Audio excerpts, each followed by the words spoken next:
whoever you are, wherever you are, hope you are blessed and doing safe. Ladies and gentlemen, greetings, family. Of course, I'm tuning in. You see me without the glasses off today, but if you're looking for some opportunities, particular advertisement opportunities, then look no further at the link at the bottom to my email address. You can hit me up for advertisement opportunities. We are supporting and promoting your businesses here on this channel. You can also, if you would like to donate and subscribe to our Patreon, a link is at the bottom as well. So you have multiple ways in which you can advertise with the platform by emailing me when we go on do our live stream. You also have access to premium content, those that want to see premium content that you will not find here on YouTube or Facebook or Twitter, as I am suspended probably by now. You guys can check out the Patreon at link at the bottom. But advertisement opportunities, definitely email me, gavin.grich1@gmail.com for rates. And for the Patreon, it is the same as the YouTube channel. It is channel gboot2786. All right, I'll holla. Peace.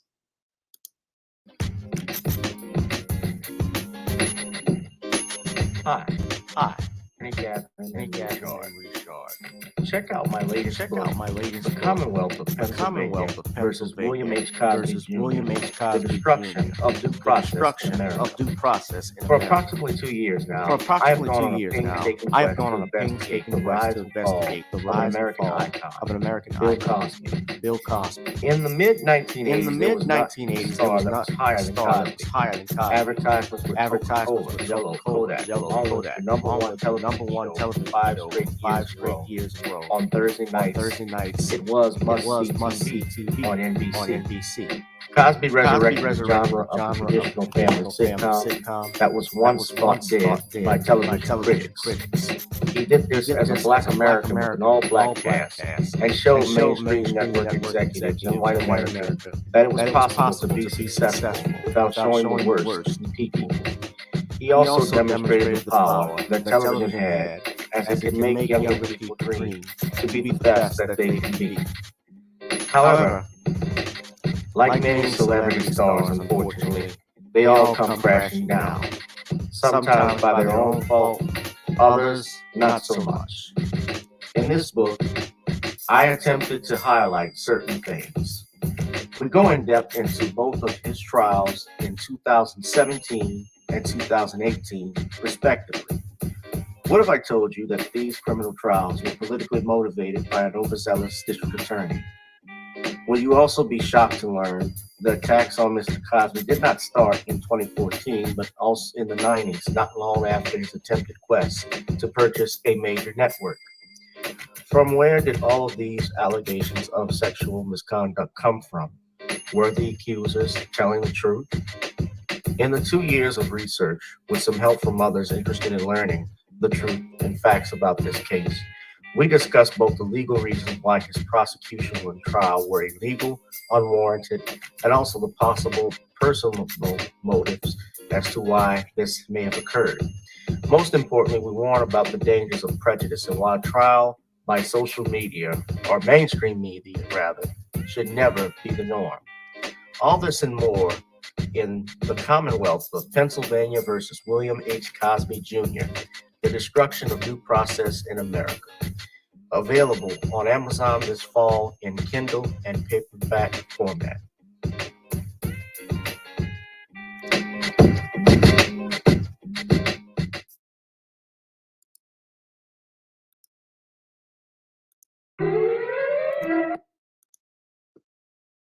The book is The Commonwealth of Pennsylvania versus William H. Cosby Jr., The Destruction of Due Process in the United States, available now on Amazon Kindle and and it'll be in paperback format shortly. But please go ahead and purchase The Commonwealth of Pennsylvania versus William H. Cosby Jr. You can buy it with one click on Amazon, ladies and gentlemen, and that's just a screenshot of what we're going over in the book. Ladies and gentlemen, I'd appreciate it if you would all go ahead and purchase this. It's a great read. You must have it if you want to understand the truth of what happened in that case with Dr. Cosby, ladies and gentlemen.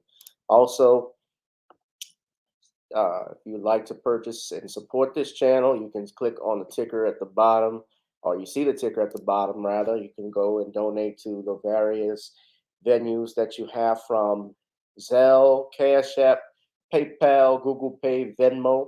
We also talked about our advertisement opportunities, as you saw earlier. If you're interested in doing that, we have actually some businesses lined up who want to get with us soon. So that'll be coming up, ladies and gentlemen. Now, of course, we also have our Creole Season and Blend, NawniesCreoleBlends.com. I am in the process right now of actually trying to get Nawnies in stores. However, any support that you can give to me by purchasing some Creole Season and Blends, we mail those out to you. But go to NawniesCreoleBlends.com, ladies and gentlemen. Try it on chicken, meat, or fish. Nawnies goes great with every dish. I don't mean to brag and I don't mean to boast, but Nawnies goes great even with roast. Come on down and get your worky. You know, Nawnies even goes great with turkey. It's just hot and fresh going down your palate. Nawnies is even cooler when it's on your salad. Oh, I would make Muhammad Ali proud with the rhymes right off the top of my head. Ladies and gentlemen, and the good head, that is. Well, they're both good. Well, let me stop right there. I'm putting words in my mouth. I'm digging an even bigger grave. Okay. We have, shout out to Lamiko, shout out to Danielle. Our topics for tonight: this is the hottest live stream on Thursday nights. It is Random Topic Thursdays. And tonight, ladies and gentlemen, we'll be talking about the following.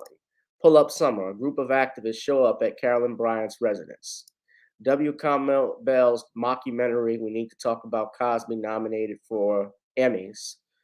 Also, we're going to be talking about Uncle Luke and Roly Poly, who take aim at blacks who do not vote this year. We'll plan on sitting down on their votes this year.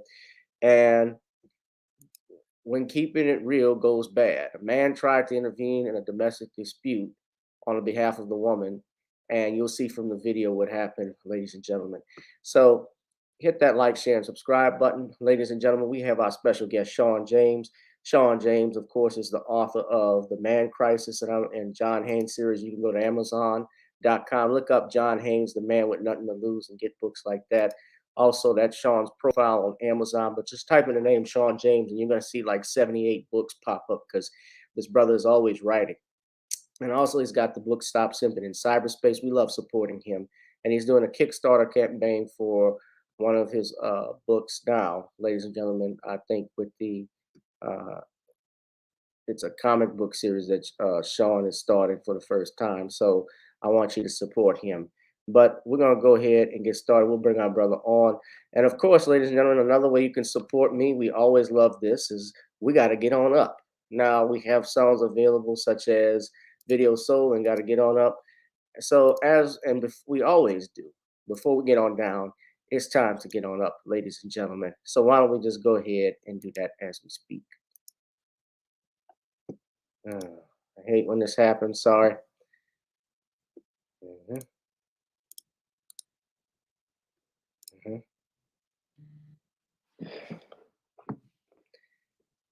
Excuse me.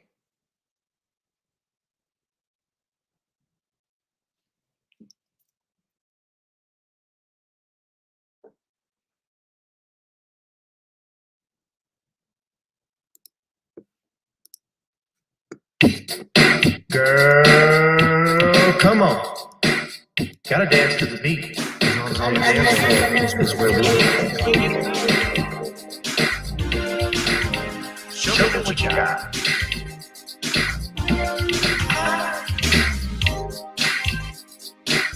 Gotta feel the groove. Feel the groove, get on the floor. Get on up. Right now the party's wasted. There's nothing much to do. But once the groove gets started, tell me, what do you have to lose? Just look into my eyes, girl, as we glide across the room. And what to my surprise now, the beat takes hold of you. Now if you're feeling like I'm feeling, so come on baby, let's start dealing. Time to get this party started. Ain't no time for the broken hearted. When the rhythm takes hold of you, There's only one thing left to do, cause the beat is really moving. Time to get your body moving. Gotta get on up and move your body. Cause when the beat is really grooving, start to feel your body moving. Gotta get on up and shake something.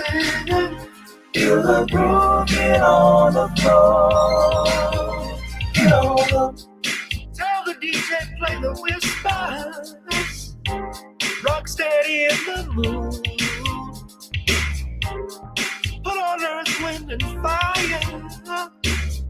Tonight we're gonna groove. Show me how you do the four corners.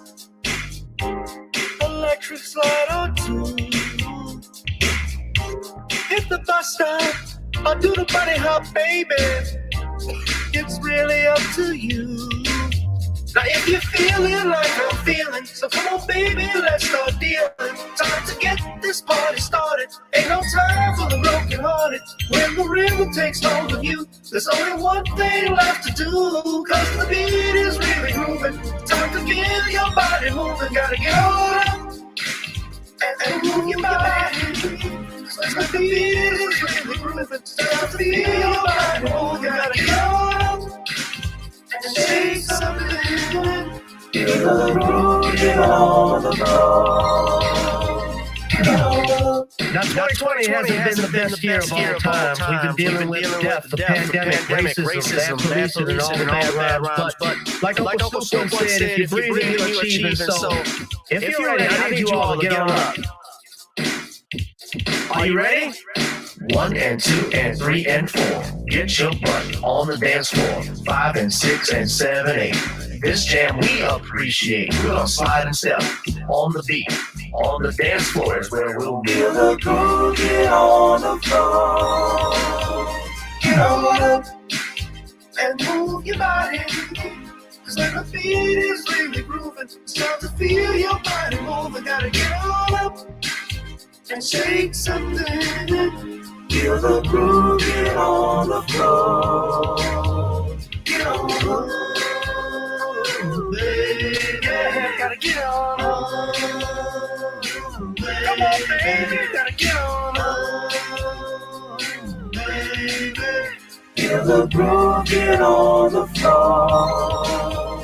Get on up. Feel the groove, get on the floor. Get on up. What's up, everyone? Welcome to another edition of Gavin Richard Presents. Oh, I gotta let me put this on. Yeah, let me move this mic a little closer. You all can hear me. We're booming, baby. Let's bring in our brother, our friend to the show, the author of The Man Crisis himself. Everybody put your hands together in the chat and give a round of applause for the author of Stop Simping in Cyberspace, Mr. Shawn James. Shawn, good evening. How are you? I'm good, Gavin. How are you? I'm doing fine, brother. I'm doing good. And let's go ahead and get this started. First and foremost, why don't you do a plug-in while we got you here, Shawn? Okay. Well, the SJS Direct 2022 books are now available on Amazon.com, and you can pick up a copy of ISIS Legacy or E-Steam, Horror of the Hyena Woman in paperback and Kindle format on Amazon right now. And I could really use some sales for the books of the SJS Direct 2022 catalog. And I also have a Kickstarter for the first full SJS Direct comic, John Haynes at Death's Door. And if you put in a pledge of $5, you'll be able to get a digital copy of John Haynes at Death's Door. And if you put in $15, you'll be able to get a paper copy of John Haynes at Death's Door. So I'm looking to get this project, more people to pick up this book. We're fully funded. We've passed the first stretch goal. So everybody is guaranteed to get a copy of John Haynes at Death's Door. So I've recently submitted for a test copy from the printer. So this project is completed. We have 48 backers. I need 2 more to get to 50.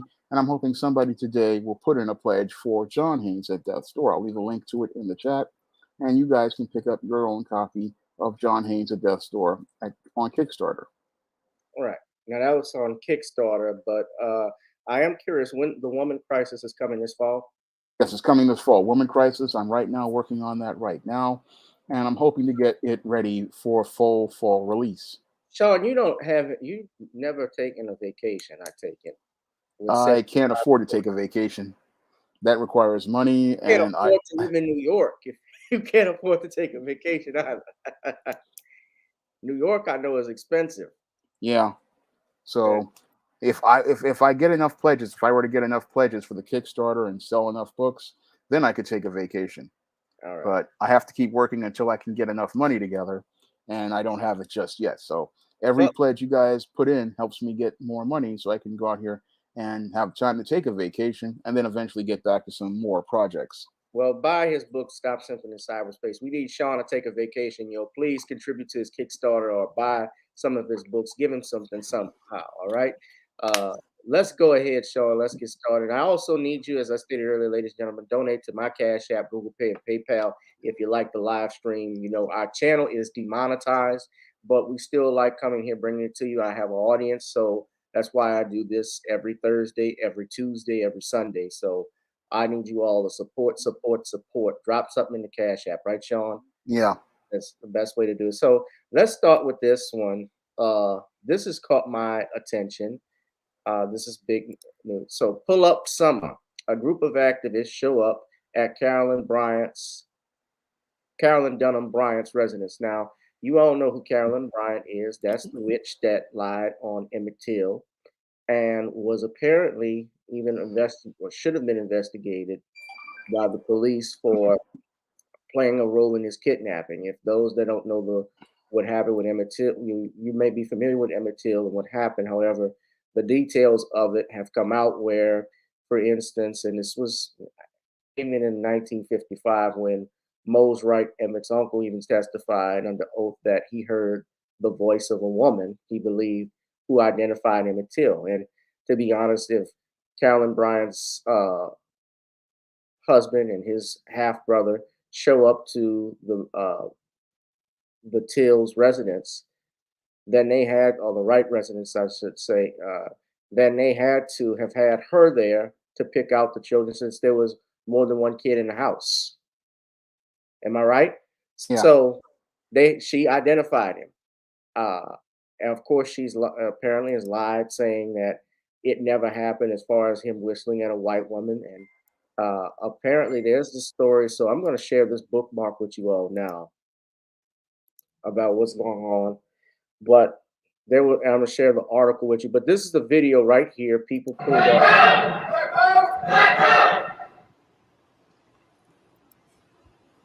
That's the apartment complex that supposedly she lives now. I guess she is. You see the news reporter that's there.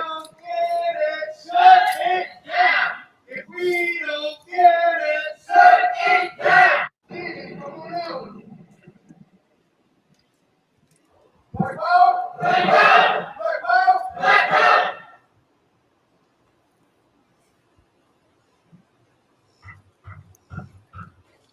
They're knocking on the door.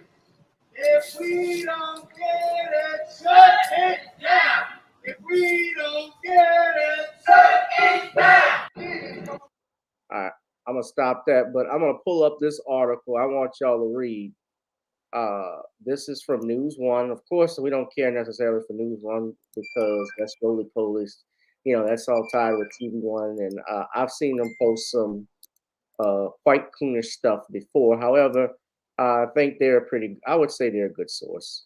Carolyn Bryant Dunham's unpublished memoir surfaces. So Bryant I believe she remarried.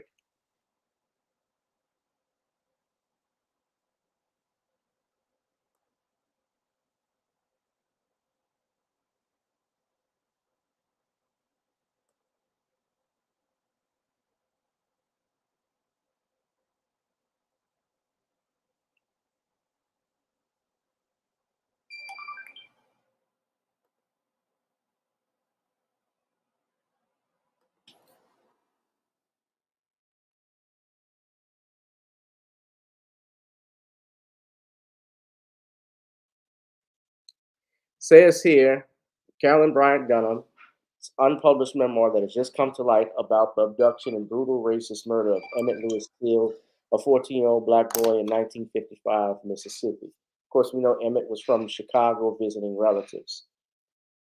Hers was no small part in the case. Her false accusation that Till made lewd comments, grabbed her, and whistled at her cannot be separated from his lynching.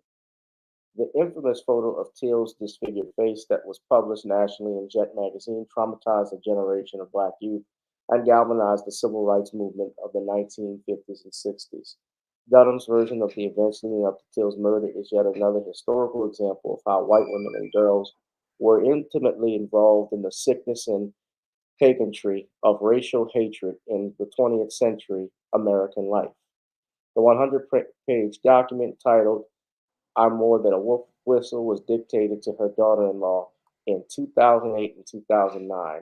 News One obtained a copy through an anonymous source on the condition their identity is not revealed. It represents the first time that Dunham, who is now 88, whose whereabouts are publicly unknown, has spoken openly about the case. She describes a sequence of events in which she is repeatedly victimized by a sexual assault and then over decades by her ex-husband, Roy Bryant, threatening phone calls and letters from unknown sources, by a series of personal losses, and by news media pestering her. But the legal record of Dunham's memoir is a work of hagiography designed to absolve herself of culpability in the lynching of a child.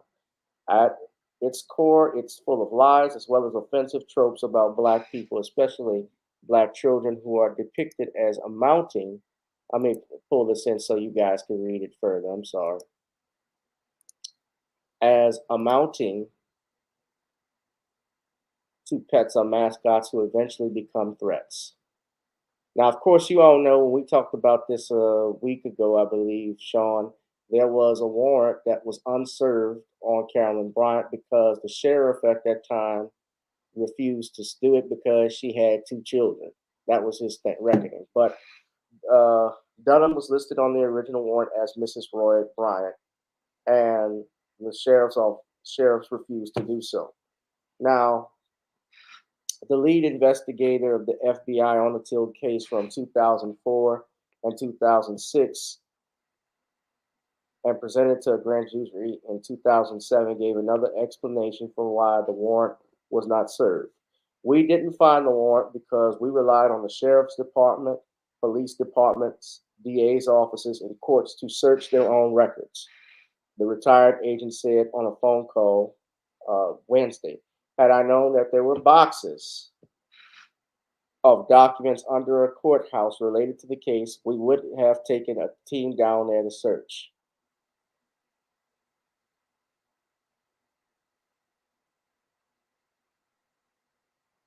Now,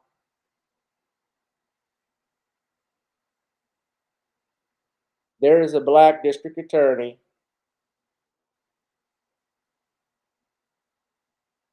Dwayne Richardson, who could oversee prosecuting Dunham in the Fourth Circuit Court District of Mississippi. Now, I have written Mr. Richardson. You remember I posted the website for the Office of the DA. I put that in a link. I'm going to do it again. We're going to write now. I'm going to back out of this, and I'm going to show y'all the website. Everybody can go on Google and do it, but I'm going to do it right here, Shawn. Let's go to the website. Let's call, if we got time tomorrow. It's not going to take long, guys. Call 30 seconds. Be respectful. And just tell them that we want Carolyn Bryant Dunham, whatever her name is, whatever. I thought I had it right the first time, but Carolyn Bryant Dunham prosecuted for murder. This is the office of the DA. This is his contact here. He's a public official. Be respectful, of course. We always are respectful, but you can fill out a form here and they will get it and you can submit it. That's another way to do that. I've done that before, right, Shawn? So, yeah. I don't know if you did it, but Dwayne Richardson is the one that can bring justice for the Till family. And I say Till family because we know Mamie Till Mobley till the day she died, fought for her son to get justice. And sadly, she never lived to see that. She even outlived this evil bitch. I'm not going to hold my words because she's not deserving of it. Yeah, she had two sons, Bishop with Bryant. And if you saw the video I showed a while back, Shawn and I, we went over that video where Ed Bradley went to go interview Carolyn Bryant Dunham at her house, and her boys stepped to Ed Bradley in a very ugly manner. Talked to him like a boy. You can tell that the apple doesn't fall far from the tree. Shawn. Nope. Yeah, she's had 3 failed marriages.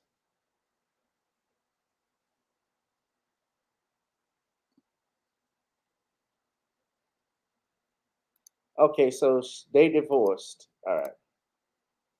But at any rate, Roy Bryant is deceased. She's the only one that's still alive from this case.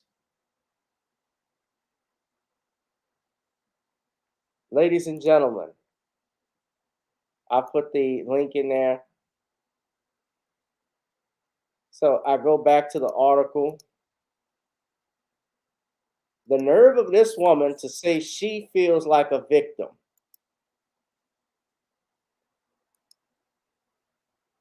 As Samuel L. Jackson would say, bitch, please. Am I wrong or am I right? I have to say you're right. This kid, what did you think was going to happen when you and your husband, brother-in-law showed up that night in the middle of the night when everybody's asleep? What did you think was going to happen to Emmett? And according to the reports, Emmett was very brave. He actually had a change. All they wanted him to do was say, I'm sorry or whatever. I told them to go fuck themselves.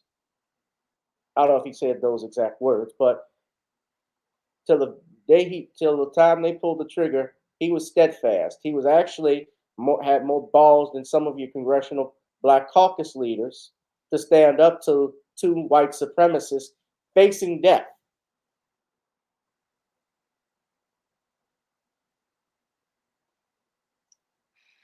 But when you read this article, Shawn, uh, it's I don't know if this is disturbing. Disturbing is an understatement. I'm not disturbed by it because it's what I expect. We see this from even today with these Karens all the time, right? They will make themselves out to be the victim of something when they're the ones following the black man in the store or following him to their house. They falsely lie on them about touching them or whatever, like we saw what happened up in New York. Remember the kid who walked past that ugly ass flat booty white woman who said he grabbed her ass, and when you looked at the video, all that happened was his book sack passed by him. Now I didn't go too hard with him because the mom was talking about that forgiveness crap, but this is dangerous stuff. So this is part of Dunham's memoir, and if you read it, she says the door opened and a young black man who appeared to me to be in his late teens or early 20s entered the store. So Emmett was in his early 20s. That's what she thought. I found out later that this young man's name was Emmett Till. I was behind the counter ready to wait on him, and Juanita was in the back room with all 4 boys. The young man went directly to the candy counter. Once there, I asked if I could help him. He asked me for some candy, gum, or some type of sweets. We had jars of candy and cookies on the top of the counter. I opened the case door to get the items he pointed out that the items he wanted to buy. I mentally totaled the amount he owed. He reached for a small bag of candy from the counter. When I held out my hand for the money, he put no money in my hand. But he said he caught my hand and told me in a clear voice, "Don't be afraid of me. I've been with white girls before." Whether he stuttered or stammered, I don't recall. I was afraid. His grip was so strong as he held my hand from across the counter. Complete astonishment, then fear filled my mind. He asked me how about a date, baby. My mind raced. I feared, though, Is this a misspelling? I feared, though, thought he was going to molest me or worse. I was afraid for myself and my babies. My babies were in the back room. He then grinned at me as I jerked my hand free from his and dashed towards the main counter to get Roy's pistol. While I reached the open space between the counters, the young man Emmett was there. He had slipped through and caught me with both of his hands on my hip. He was saying to me, "What's the matter, baby? Can't you take it?" Then I became even more frightened as he was much larger and taller. Oh, fuck.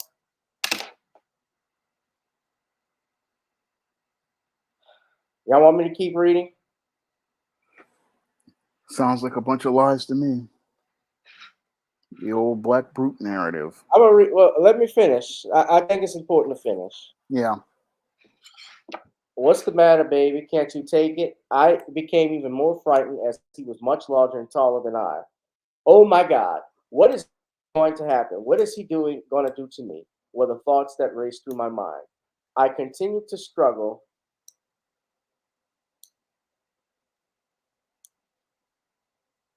to get free from his grasp. As I was struggling, he said, You need to be afraid of me. I fucked white women before." I was about to explode with fear as the seconds flew by. Never before nor since have I been that afraid. I screamed for help, but no one was responding. I was afraid and alone.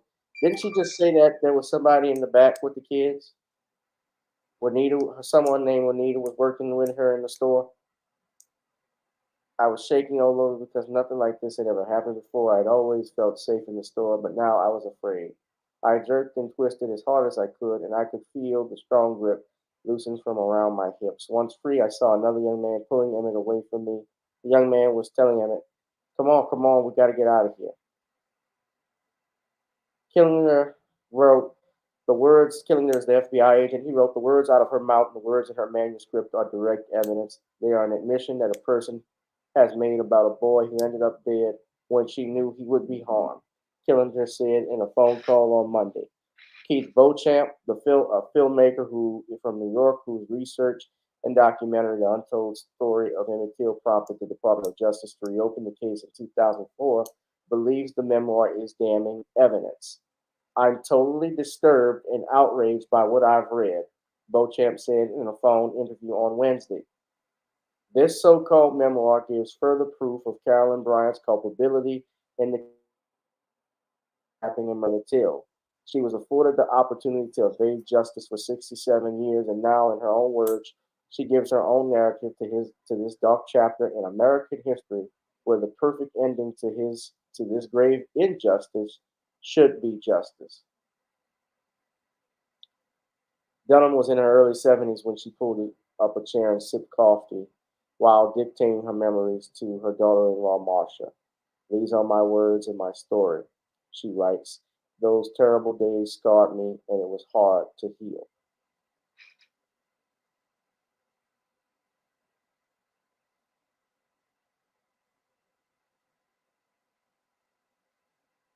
And apparently, she's been functioning. She says lies and half truths appeared in thousands of news stories and then made their way into books, plays, movies, and novels.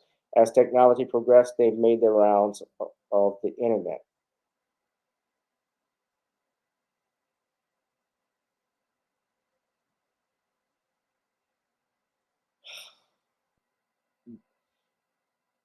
That's her right there.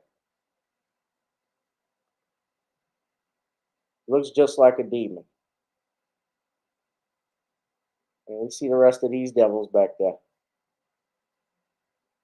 We know what they were thinking, huh? Yeah. So go ahead, Shawn, and Well, I have to say that these activists showing up is the right thing to do, because the more attention you focus on this case, the more you can get justice that was not served as related to the murder of Emmett Till.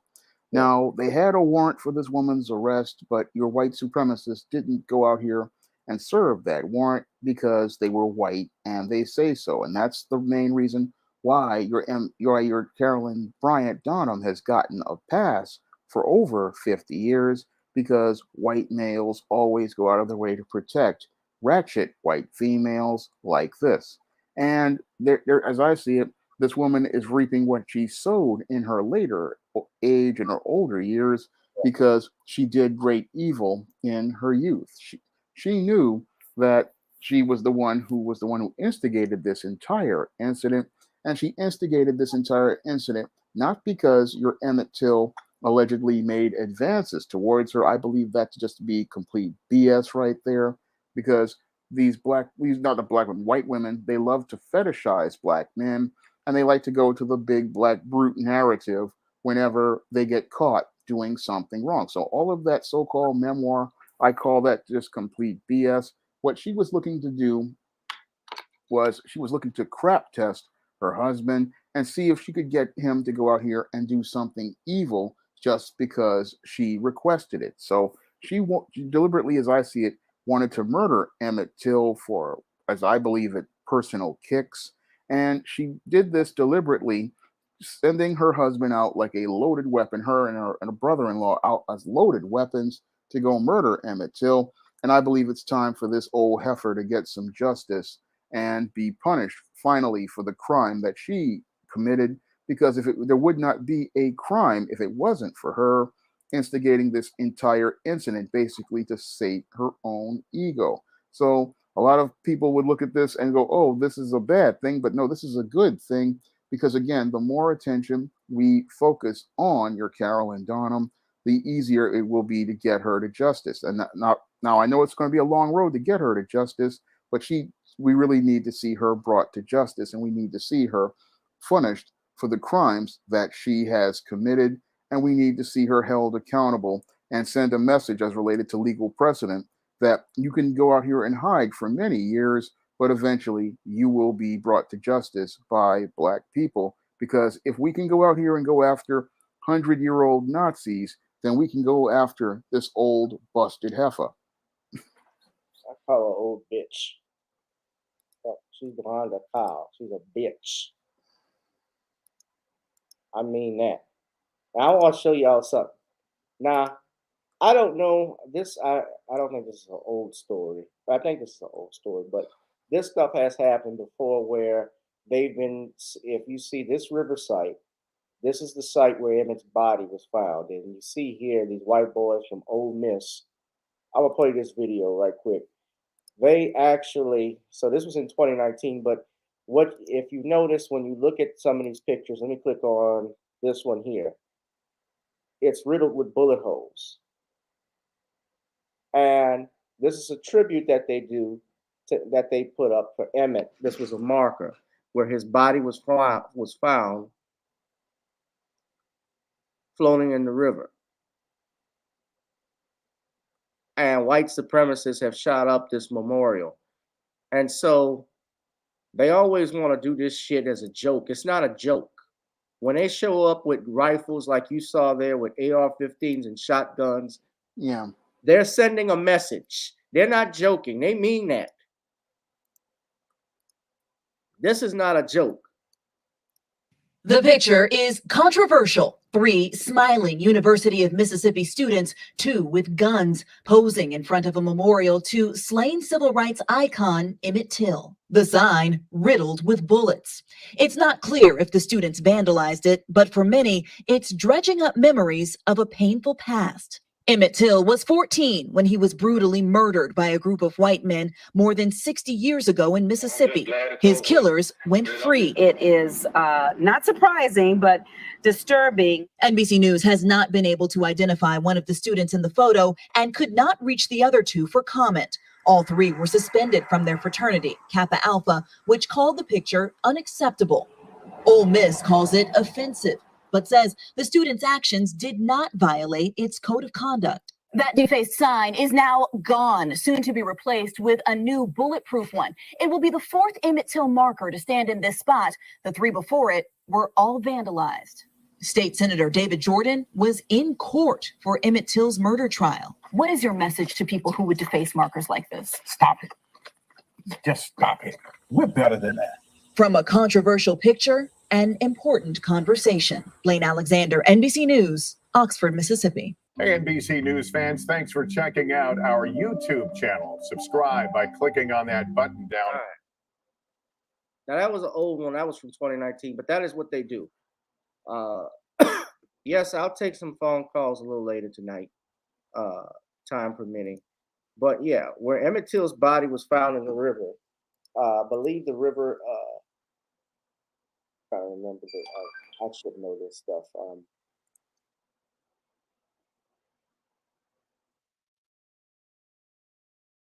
It's the Tallahatchie River, and they erected a bulletproof sign because, as you saw, it kept getting riddled with bullets. They kept shooting at it, vandalizing it. The grocery store where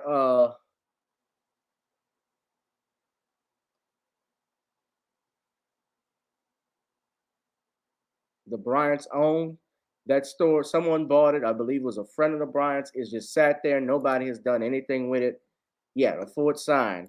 Y'all saw the marker where the Bryant store is.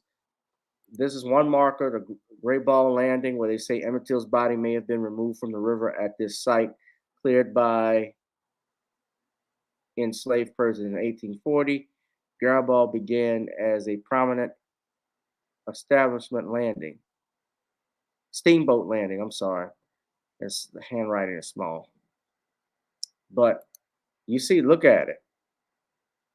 This is what these devils do.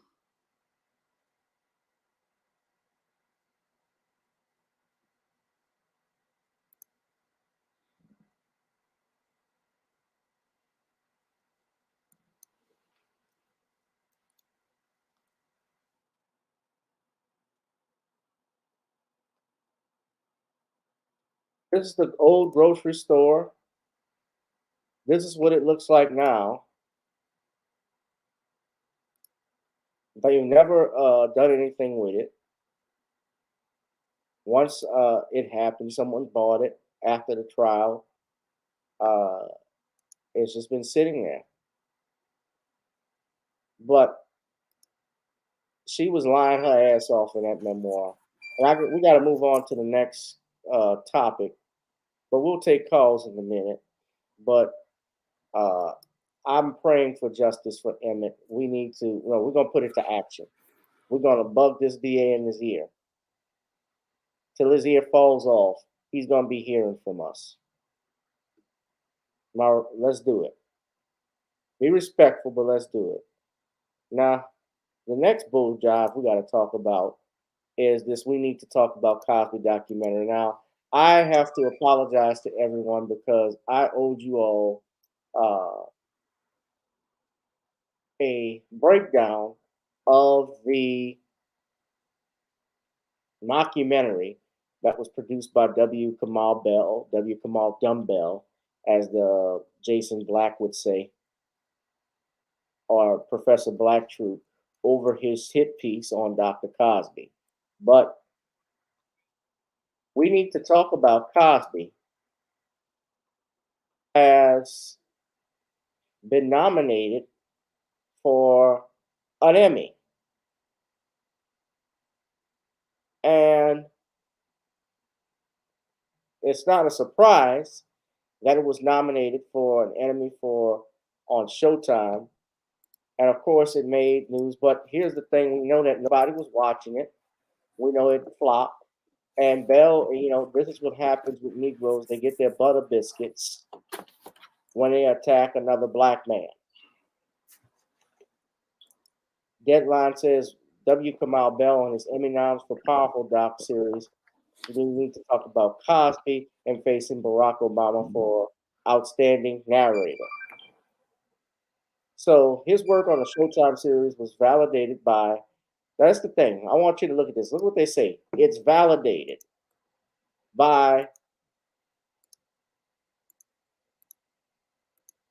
the Television Academy today, earning 4 nominations, including Outstanding Documentary or Nonfiction Series. Well, this is a problem I have when they say nonfiction series. It's fiction.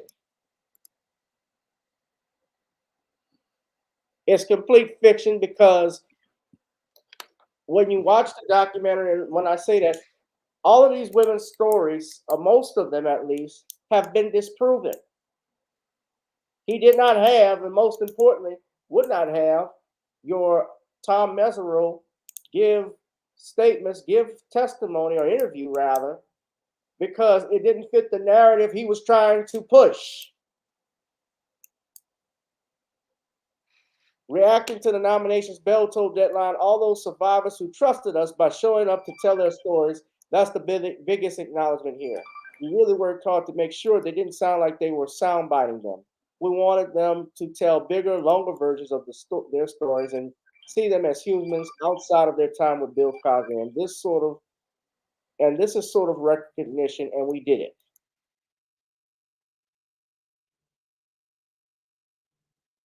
Well, I got a question for you, Mr. Bell. Why didn't you have Bill Cosby's attorneys or Bill Cosby himself interview him to give his side of the story? If you do a documentary on a topic, why didn't you? Well, I already know the answer. Why didn't you want to at least hear what they had to say and respond? Why was it all slanted? We need to talk about Kamau Bell. We need to talk about how bad the Emmys and are. The Emmys and Oscars and Grammys are. You're absolutely right, Tyree. It's all slanted. And remember this, nobody watched this series. It lost to Gilligan's Island on its premiere night. Remember that? Yep. I posted this. Let's look at it. I saved this baby. This is from January 30th, 2022. Look what is ahead of we need to talk about Cosby. That's it there, 149 out of 150. 48 hours of Gilligan's Island. Cruise. The Cruise. The Way of the Cheetah. National Geographic. Hell, the Weather Channel was even watched more than we need to talk about Cosby. Hell, CNN. He was going up against his employers with that. That even beat it. Central Fox, PBA Bowling, We Need New Day Weekend. I don't know what this is, but okay, it beat that too. Alex Witt Reports, Zoe Bakey's. More 48 hours of Gilligan's Island. Billions, NFL Game Day Highlights.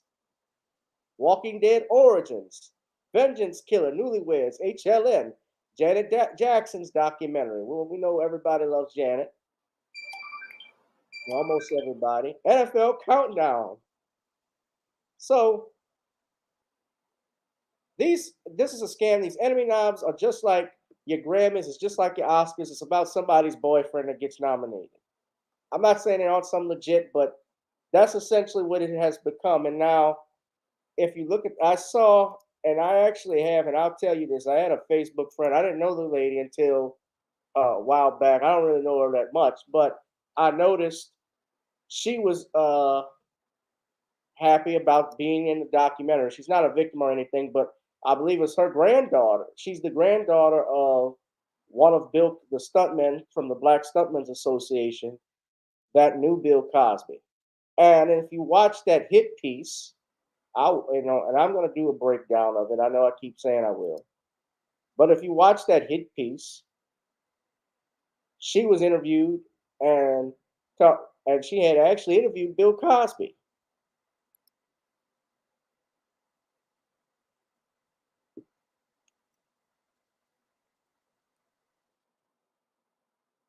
So it's been nominated for Outstanding Directing for a Documentary, Outstanding Narrator, Outstanding Documentary or Nonfiction Series,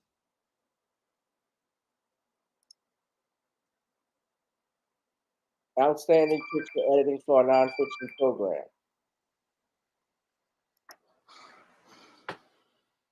You take over, Shawn. Well, this just shows us how your Academy of whatever that runs the Emmys is just another white supremacist institution in the media arm of white supremacy. And they're an institution in the media arm of white supremacy because only white supremacists would believe it's okay to nominate this series for any sort of award, because there were no accurate facts in this whole so-called documentary, and there was no counterpoint presented in this documentary at all. It basically was a propaganda piece meant to smear Bill Cosby, and it wasn't even a good documentary because the whole thing was completely slanted. And what's even worse is nobody even watched this show. So basically, they gave this W. Kamau Dumbbell a Emmy basically because they nomination just because they wanted to, and that really just shows again how racist your Hollywood is. This is another case of I'm white and I say so, and since this bootlick is saying what I want to say, I'm going to go and try to give him an award to try to put some merit on a documentary that has been proven to be false, failed in the ratings, and just shows us how there's somebody in Hollywood who has an obsession with Bill Cosby, an obsession with maligning his name, and that obsession runs so deep that they would even tarnish the reputation of your Emmys with this whole nomination, and just and take away any sort of credibility that this reward didn't that was starting to lose. Now, this award has been tarnished over the years. Most people don't see the Emmys as having any sort of credibility anymore, just like they don't see the Oscars as having any sort of credibility anymore. And these awards are basically, they're just a popularity contest, but now we see that they're more than a popularity contest. They're a white supremacist idol that is used to promote their whole ideas and ideals of white supremacy. And you receive a nomination for this award all because you go out here and parrot the narratives that white supremacists want to hear. So that's what this Emmy nomination of W. Kamau Bell's We Need to Talk About Cosby does. It shatters the credibility of your Academy of Television that the Emmys have, and it also shatters the credibility of the Emmy Award, because we see that this award is no longer given for merit as related to quality product, as related to a so-called documentary, because We Need to Talk About Cosby wasn't a quality documentary. It was slanted. It had no counterpoint from Bill Cosby or any member of his team. No, this whole documentary was one big piece of white supremacist anti-black propaganda designed to slander the name of Bill Cosby. And it was just something that just, again, shows us how your Hollywood leftists really don't support black people. Because if your Hollywood leftists supported black people, they would have never nominated this piece of garbage calling itself a documentary, because it does not meet the standards of a documentary. It's not a piece of quality content. And with it doing so poorly in the ratings, it's not even something anybody who thinks about merit would consider. No, this was all done politically to try to elevate the W. Kamau Dumbbell, and it's a pat on the back for your W. Kamau Dumbbell by white supremacists for doing the job that they want done. And this thing absolutely disgusts me, because it says your Hollywood has no credibility at this point, because if you would nominate a piece of garbage like this, then there's no standards in Hollywood at all. And what Sid Field said in his book, Screenplay, was proven to be true. It's a popularity contest, these awards, and basically they've gone beyond being a popularity contest. It's just another institution of white supremacy. And right now they're rewarding W. Kamau Bell because they're white and they say so. Yeah, well, the thing is this. We know from the beginning, he even admitted that they already knew where the Cosby team stood, because he was asked by Gayle King on CBS why I wasn't Bill Cosby's People interview. However, remember, Tom Mesereau was no longer part of Bill Cosby's team. He was removed as his attorney, but still gave his thoughts about what happened. I talk to Tom all the time, and Tom told me he was laying out facts to W. Kamau Bell for this interview, and every time he was laying out facts, Bell was shaking his head. He didn't like the narrative that was being told by your Tom Mesereau. And let me correct that. He didn't like the facts that Tom Mesereau was telling him. And what made it even worse when you watch hit pieces like this is when you have supposedly educated people like Moise Lamont Hill, I could see. But Dr. Todd Boyd, I don't know if you saw that, Shawn. I know you didn't watch the documentary or mockumentary, but he, let me see if I can pull it up because this was disgusting to see this. I was so offended when he made this remark.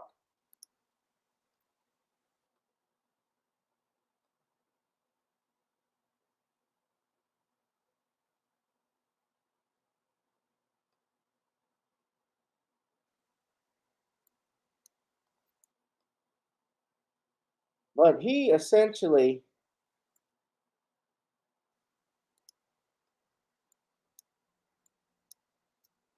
if I can find it.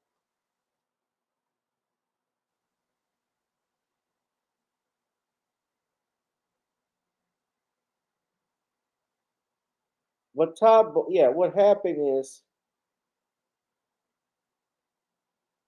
Todd Boyd made remarks about Dr. Cosby's uh, doctorates and how Bill Cosby's doctorate. He made a remark about how it's the lowest. I can't find the actual video. It was trending, but he called it his. Bill Cosby has a degree in education, right? And he has a doctorate. And your Todd Boyd made the remark, well, that's actually the lowest doctorate you could have, the EDD, Doctor of Education. That's actually the lowest one. It's something like that. Like it means nothing. Earned it. Let me say this. I have a right? Yeah. A JD is the lowest doctorate you could get off. But I'm still an attorney because I earned my degree. And on top of that, I passed the bar when they didn't expect but 3 people to pass the Louisiana State, 3 blacks to pass, males, pass Louisiana State bar exam. And I found it insulting that a man, especially who writes on Black history, who would sit down for this heat, would say some bullshit like this. I was from USC, I was so disgusted with these Negroes. His nickname is Notorious PhD. They always interview, Kamau. They interview him and he'll talk about Black issues. But for him to actually make that remark about the EDD, call it the lowest one you could get, like it meant nothing. I was insulted.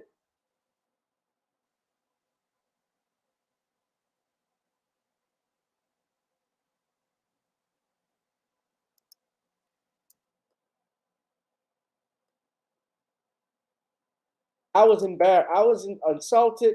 It was embarrassing.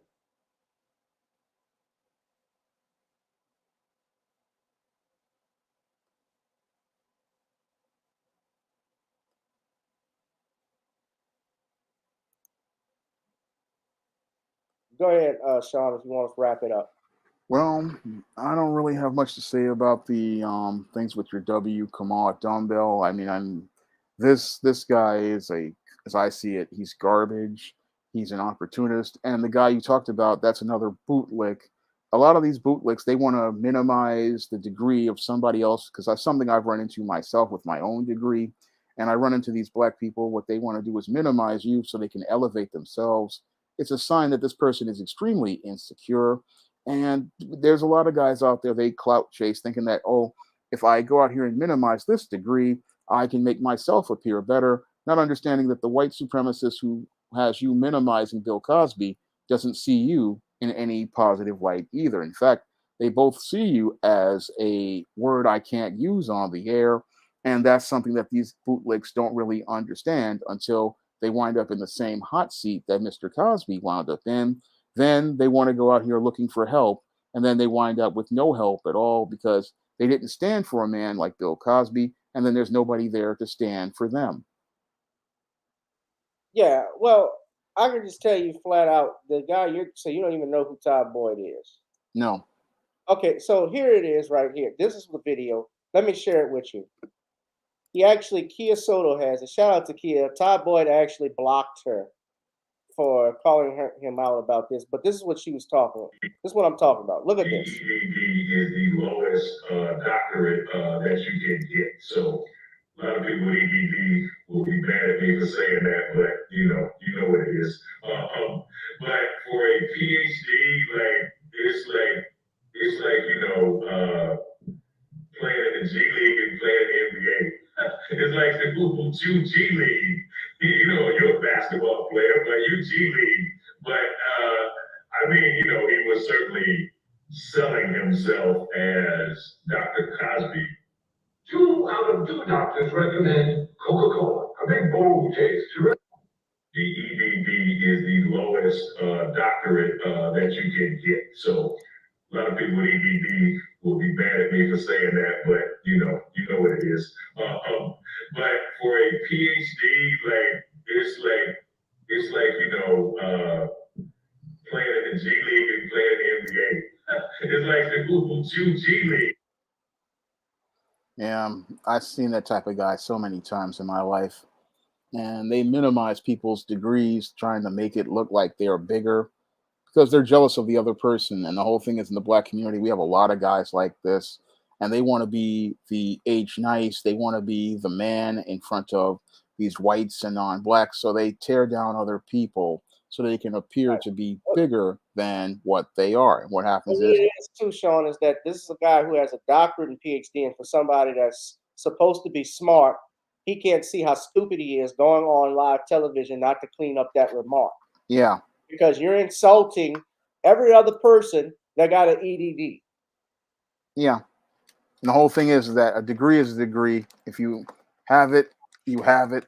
And the whole thing is, he doesn't understand how he's actually insulting himself. Right. And the highest doctorate you can get in the law is an LLM.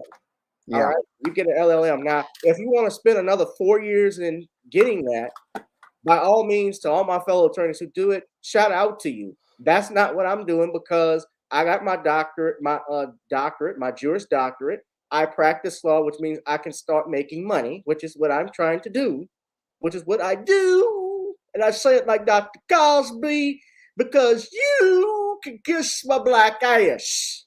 And you're going to need a light to find the darkest part. So dip the spoon into the pudding and go yourself. Yep. Because as long as you're making money, you're making a living, you don't have to worry about all these degrees. No, you are the reason why men need to, instead they don't have abortion anymore in the country. Not that it's banned, it's not bad, but this is why men need to pull out, because they may make children who come up stupid like you. They grow up and become stupid. This was stupid. Yep. I'm in back, and I've lost a lot of respect. I've seen Todd Boyd do documentaries before. I'm really disgusted by this, but this is what I'm talking about. This was an ignorant statement. But this is what happens, guys. I showed y'all this for a reason. This is what they do with Negroes like that. They give them and put them up on a platform so they could tear down another prominent black man who I know for a fact has given more than I'm pretty sure has given more than Dr. Todd Boyd could ever do in his years of existence, The 50-something plus years Todd Boyd has been here on earth, Bill Cosby has put in work. In the Bill Cosby has put in that work. Bill Cosby has given and donated countless millions of dollars to HBCUs. He used his platform to build black people up. Maybe the reason he criticized some of us, and there's such thing as constructive criticism. Let's be real, Shawn. Some of us can't take constructive criticism. I didn't agree with everything Bill Cosby says, like Harvey says. I don't believe that he was right necessarily with the pound cake speech, especially how he said it. I don't think he was right coming hard at Def Comedy Jam per se, but I do get this, and I can say this about Def Jam.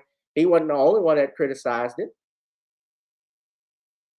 David Allen Greer criticized Def Comedy Jam himself. He said, Def Comedy Jam, there were times he was watching it, he thought it was setting black people back 400 years. And some of it was niggerish, some of it in buffoonery.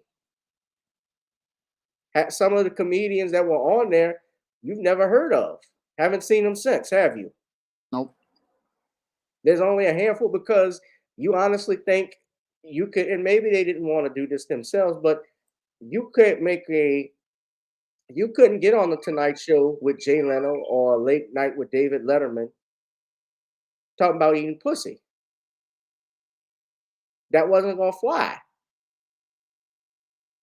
And Bill Cosby's era, I mean, Bill Cosby, Richard Pryor, Flip Wilson, Red Fox, you had to, if you wanted to work and make money, you had to be clean. Now, yes, Richard Pryor initially started out doing Bill Cosby. And yes, he made a career later on eventually because he found his own voice, his own calling, and was great at it. One of the great, arguably to me, the greatest stand-up comedian that ever lived. But Bill Cosby, he also was also just as successful, if not even more. He made more money than anybody. He had more Grammys than anybody. Emmy Awards, he won 4 of them back to back. He's arguably the most successful stand-up comedian of all time. It's not an exaggeration in terms of you look at what he accomplished. And I'm not saying that because I wrote a book on his innocence. I'm saying just looking at it. If you look at it, all the comedians in history and what they've earned and accomplished, he's obviously accomplished the most. I don't know if I'm done with that. I don't know if you have any more to say. I think you've said enough, Shawn. But Yeah. you never saw this mockumentary, not even to do a video on it. Nope, I didn't care about it because the way we deal with people like your Kamau Bell is you don't watch their content. That's how you put them out of business because these guys, they're looking to get not only social currency with white supremacists, they're looking to try to elevate their social status at black people's expense. And the way we shut down these kind of white supremacists, and they are white supremacists in blackface, is by not supporting their content. When we don't support their content, we cut them off at the knees because the white supremacist, he needs the black bootlick in order to make money and have influence. And we take away from their influence by not supporting their content. Once we cut their content off and we stop watching it, we give it those Gilligan Island style ratings, like you talked about, the ratings being lower than Gilligan's Island. That bootlick has no more value to white supremacy.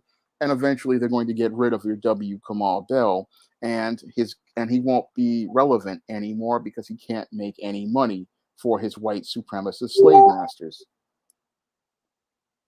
Hit that like, share, and subscribe button, ladies and gentlemen. Donate to the Cash App. We're going to move on to our next topic. Uncle Luke and Roland Martin take aim at blacks who do not vote this year. Now, you all know that Uncle Luke, because I think Tariq had even called him out, and other people, even Blonde B, called him out. Shout out to those brothers.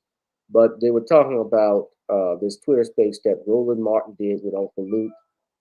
Uncle Luke, of course, 2 Live Crew. He's been commenting on politics and so forth, which he has a right to his opinion, but I don't see him, I'll be real, as a political commentator. But he had a Twitter space, and I guess it's good to discuss issues like that. I'll give him credit for that. But I want y'all to listen very closely to what was said here on his Twitter space. So a lot of people checked Uncle Luke for saying, and Roland for this. But Roland does, of course, most of the talking, which is a surprise because usually it's not a surprise. He talks a lot. Of course, the only time his mouth's closed is when he's stuffing it. So let's see if you can hear me. Am I right, Shawn? Yeah. Yep. I want a pot roast. Man, I ain't seen nothing happen, so therefore I'm not going to vote. Remember when Trump said, thank you? Remember he thanked black people for not voting in 2016? If you were pissed off about the Supreme Court decision, not just, let's be clear, not just Roe v. Wade, I'm talking about the gerrymandering decision. I'm talking about the EPA decision. I mean, I can go on and on and on. Disingenuous what he said. What it was that black men were not voting for Hillary Clinton. They were happy when we didn't show up in 2016. They were happy when we didn't show up for the midterm election in 2010. They were happy when we didn't show up in record numbers in these elections because they understand what our power looks like. And if we selfishly pissed off, I'm going to sit out because we voted in 2020 and I didn't see anything. Well, shit, black folks have voted for a number of years and we're still fighting and trying to get things. Doesn't mean that we give up. Doesn't mean that we sit out. Doesn't mean that we don't still push, prod, and engage folk. But I'm warning everybody, if you think what you've seen so far has been crazy, the Supreme Court just decided to take up a case that would invoke this crazy legal theory that state legislatures don't even have to abide by state Supreme Court decisions when it comes to an election. Y'all, brother, if people, and I'm talking to you in Florida, they can't wait for that case. Texas, North Carolina, South Carolina, Mississippi, Alabama, where our people are, if you think it's hard right now, all you got to do is, this is my last point, go back to the Mississippi Constitutional Convention. All right. So you heard, y'all better to vote because, the Supreme Court, they're going to take Taco Bells away from you. You think it's hard right now. Everything is high, gas is high, even the price on Popeye's chicken, that's going up. You ain't seen nothing yet. Where my gravy? First and foremost, he has it ass backwards as always. Dr. Claude Anderson, when he wrote in his book Powernomics as well as Black Labor, White Wealth, he breaks down how when you're talking about voting doesn't do anything if you, number one, don't control the economics in your area. Money is power. And you got to get your money stuff together because once you have your money game together, the politics, there's 4 different versions of it. He talks about economics, neighborhoods, politics, and then, of course, forgot the 4th stage. I apologize. But there was 4 different stages he stated. If you look at the Asian community, for instance, like we've always pointed out, they have the lowest turnout in voting voter rates. They have the lowest turnouts in elections, yet they have all the control of the economics in Black neighborhoods. In Detroit, where they have the Arab community, they make up not even 1% of the population, but had made it at least in 2000, and I read in the book, almost, I believe it was 500,000 or better, not 500,000, excuse me, I meant 100 million, at least $70 million in 2000, because everybody was going there. Everybody was shopping there. Everybody's buying gas there. There are no Black-owned gas stations. You're talking about going out to vote for what? You just don't want, because you don't want to see Donald Trump. Well, what is Joe Biden giving us? What are the Democrats giving us? What are they promising you to give? Because no group of people ever goes and votes for someone else without getting something out of it. That's why it's called quid pro quo. Quid pro quo. Quid pro quo. Quid pro quo. Excuse me. I had a little word salad right there trying to juggle stuff. Excuse me. But your Tariq Nasheed was even on Uncle Luke's thing, his Twitter space, and was breaking down votes. And Uncle Luke even said, why you don't have talk with Roland and so forth. Like, I have no interest in talking with Roland. Roland has been talking and downing me first. And I know where he stands. And really, he didn't go deep in it. But Roland has always been a shield. It's well known and established that he's a shield. He gets his money from the Democratic sponsors that do his show. And remember, he was begging for money for people to come on his show. He wanted that job really in the White House that your Simone Sanders initially was looking for, when she wanted to be the press secretary. Remember? Yeah. And didn't get it. But what do you think about this, Shawn, Uncle Luke, and Roland Martin?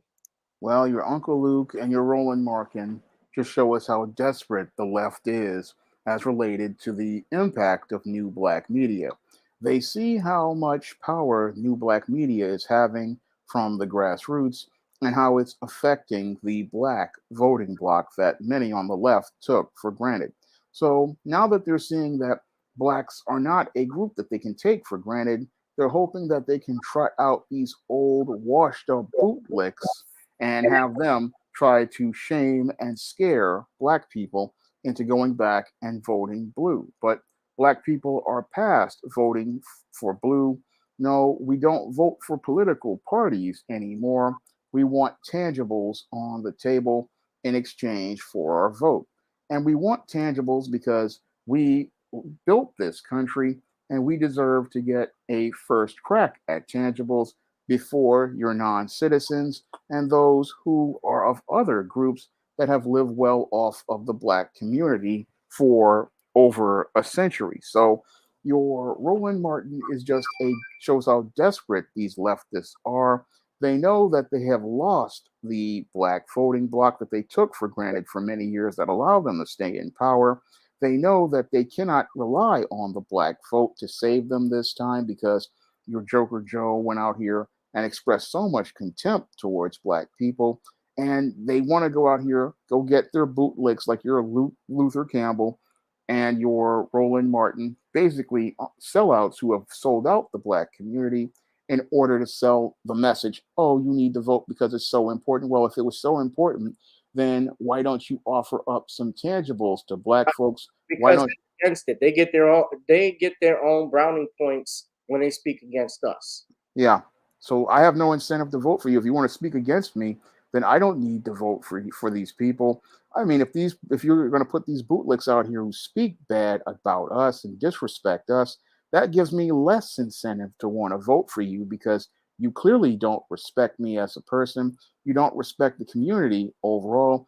And these leftists know that their time is about to end because as more black people become aware of the political process, as new black media spreads its message, they're not going to be listening to the bootlicks. They're not going to be voting blue. No, they're going to be picking their own candidates. And that's what's got guys like Roland Martin and your Luther Campbell terrified because they know that they get their daily bread from the left and the blue people. So they know that their days are numbered because if new black media starts to have an impact, especially in this election like it did the last one, then they know that their time is up and that white supremacy is not going to have any more use for them.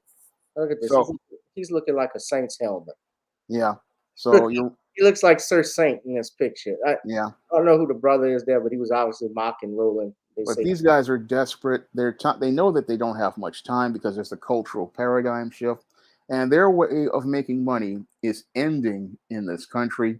So they're trying to trot out the bootlicks to try to save the power base, but the power base at this point is destroyed, and it's destroyed all because many on the left took black people for granted, expressed contempt for black people, and black people are no longer listening to these bootlicks because they see that these bootlicks they've got the I've got mine, screw you mentality, and all they want to do is go out here, get us to vote blue so they can continue getting theirs while we get nothing. And black people are saying enough is enough. If you don't have tangibles, I don't have a reason to vote for you. And I have every right to stay home because that's my right as an American citizen. If there are no candidates on the ballot that meet my standard, I don't have to go out here and vote for those candidates. Just like the dating market, if there are no women in your community that meet your standard, you don't go out here and settle for substandard women, nor do women settle for substandard men. In the same way, we have to see these candidates. If they don't meet my standard, if they're not stepping up with the tangibles, then I don't really need to vote for any of them until they're bringing something to the table that I want as a constituent. Let's not forget that they didn't even show up or was supposed to promise to show up with Ice Cube after the election to talk about tangibles, because Ice Cube had a black agenda, and I don't believe Joe Biden ever met with your Ice Cube. But I know how you feel about him. But still, the point being made, they didn't follow through with what they said they would happen after they secured it. So what makes you think they would be interested in sitting down with a Tariq Nasheed if they wouldn't talk to somebody who is in the spotlight like a Ice Cube, someone as well known like him? So we're getting played, and they use Negroes like us to play us. But the fact is, they're the ones that are getting truly played. Black Americans, I have no, and this may be wrong. This might piss off some older people or whatever, but I don't really have any incentive on voting this year for anything. Even it's like when we voted for mayor, we needed a change. People voted unanimously for TD, and we have a lame duck mayor who's getting in, trying to break up fights, getting in fights with stuff, loud capping, with arguing with people. She's been a disaster. We've gotten nothing out of it, but I'm supposed to be happy just because I voted and she Democrat. That's the direction we want. We want to be safe instead of we want what they want, what Luke Campbell and Roland Martin want. They want to be safe. They don't want progress. They want safety. That's what this is ultimately about, Shawn. Yep. Safety. They want safety for themselves. They don't care about anybody else. For themselves, right. It's just like Clockburn. Remember he said, you don't have to do nothing for nobody except my grandchildren.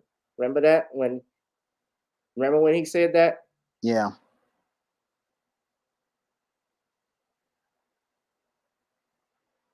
Yeah. And shout out to Tariq, because they got this commercial from Nigeria. This is just awful.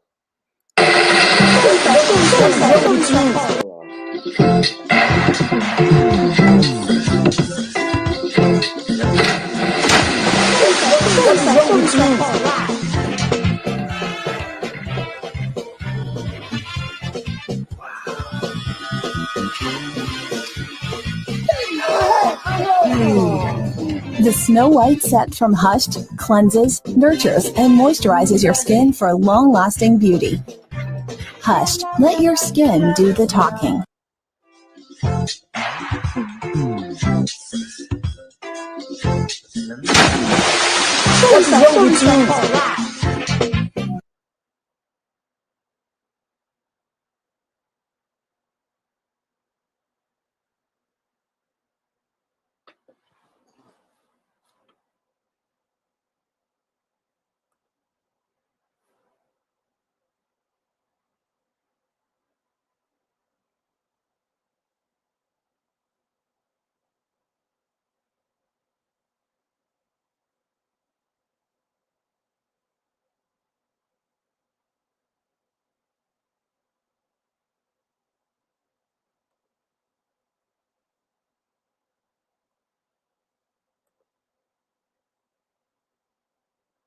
To vote for who's going to be my senator and stuff like that, I'm not interested.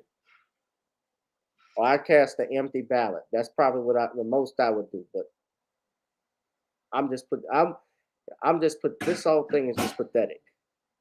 It's like what George Carlin didn't vote. George Carlin used to say garbage in, garbage out. He says, I don't vote because the public sucks. Garbage in, garbage out. He doesn't complain about politicians. All right. Hit that like, share, and subscribe button. We got one last thing. Shawn, and speaking of which, I should have brought it up with Bill Cosby, but I wanted to just briefly interject if I could. This quick thing. Have you seen what's going on with George Foreman? No, I haven't. George Foreman, the former heavyweight boxing champion, is officially now Me Too'd.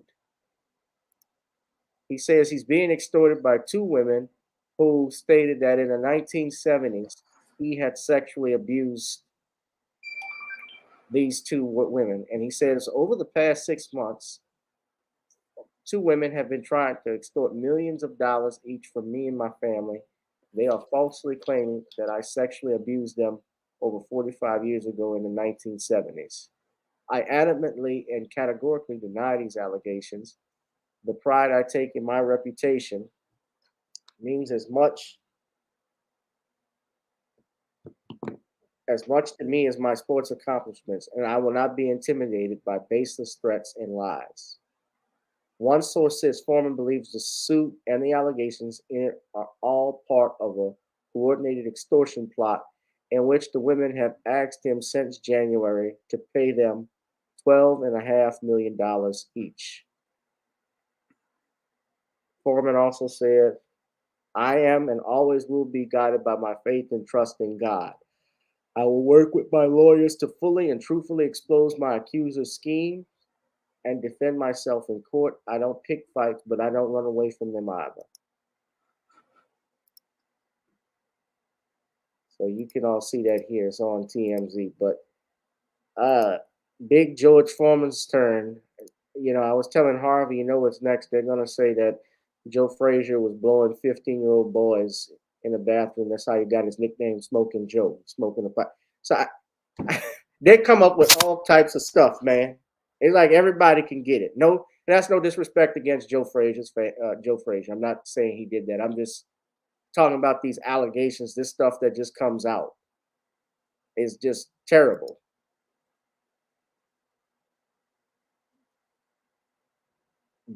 Did you want to have a word on it, Shawn? Well, this sounds like another attempt to push another brute of the month.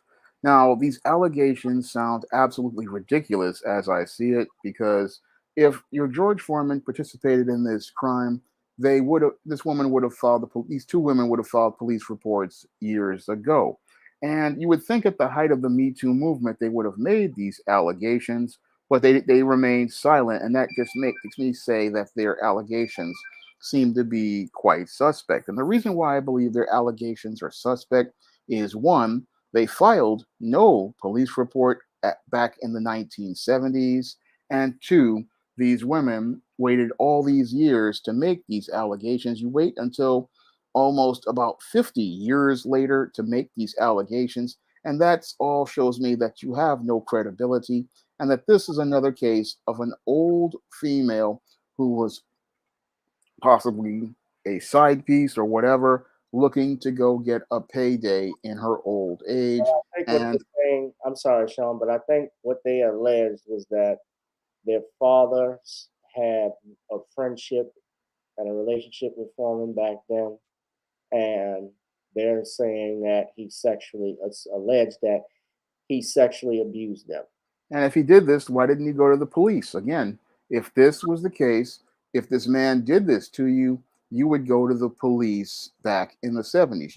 And it would have been a major scandal if they had gone to the police, because George Foreman, yes, he was a boxer and he was popular. He wasn't no Muhammad Ali. So again, the credibility here isn't very credible, because you have no police report.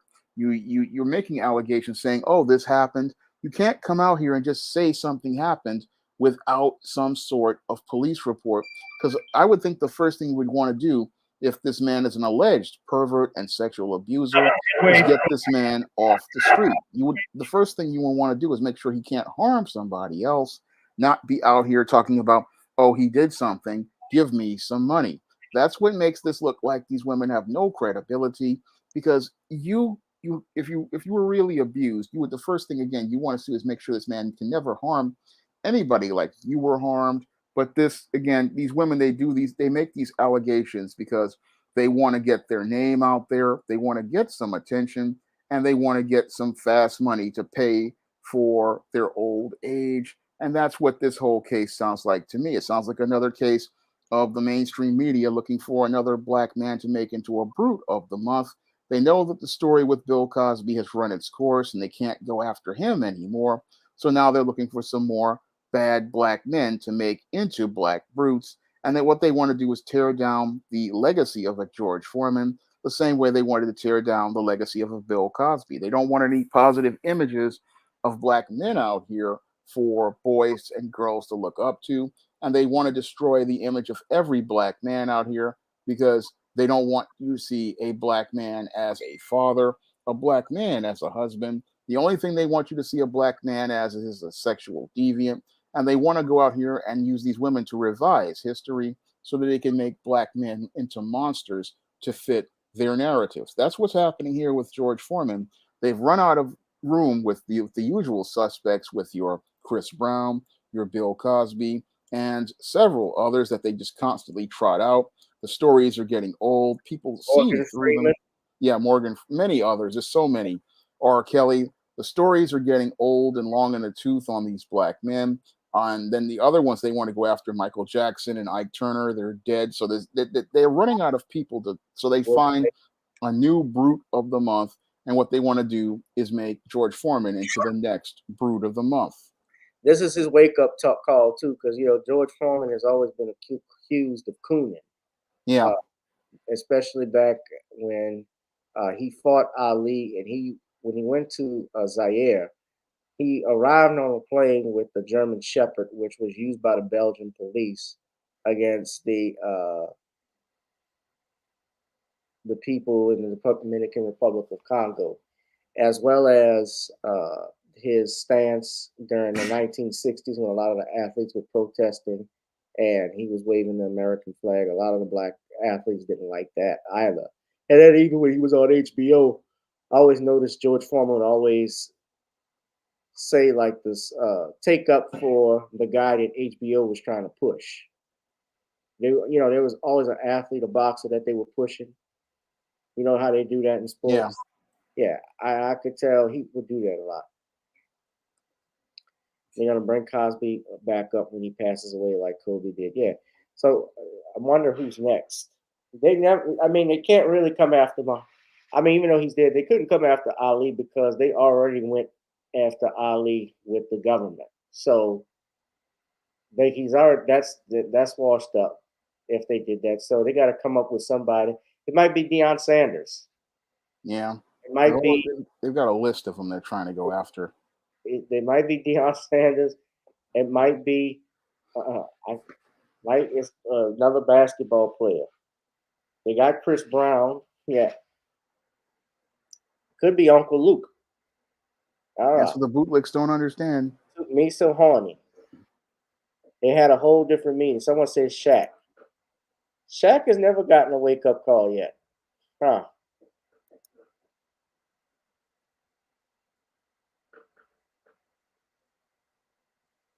Shaq's never really got a wake-up call. Huh. Shawn? Yeah. I said no, they haven't gone after Shaq yet. But he's a bootleg too, so they don't know that their day is coming. When it comes down to the white supremacist, he's always looking to destroy a black man and destroy it because he doesn't like black men and he wants to destroy the image of black men. And you can think you can go in with white supremacy, but eventually they are going to turn on you.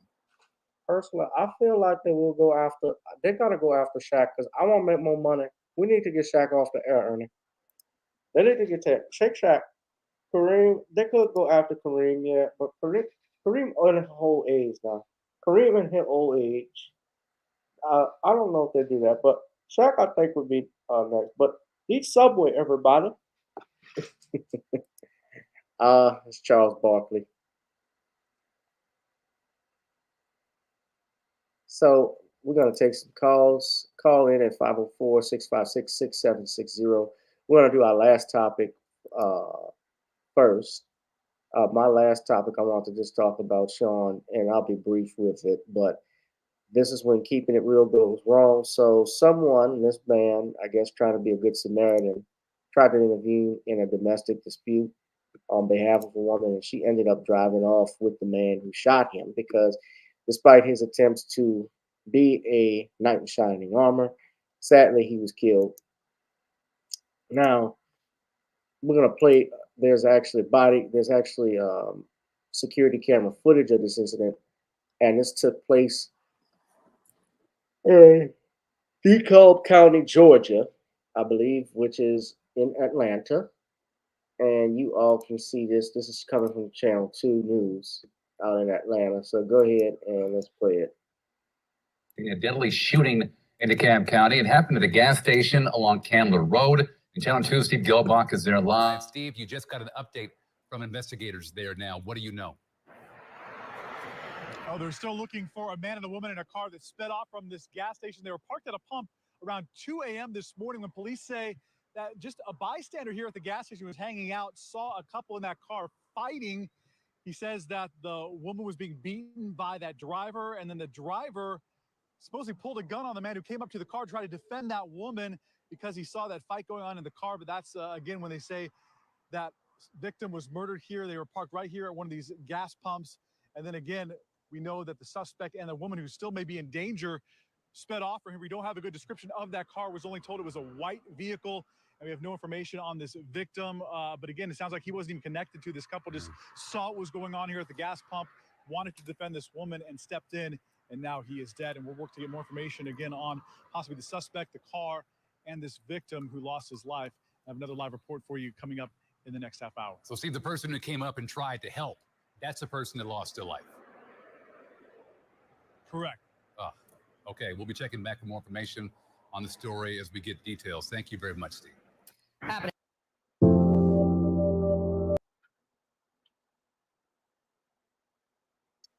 This is security camera footage from the incident you all could take a look at.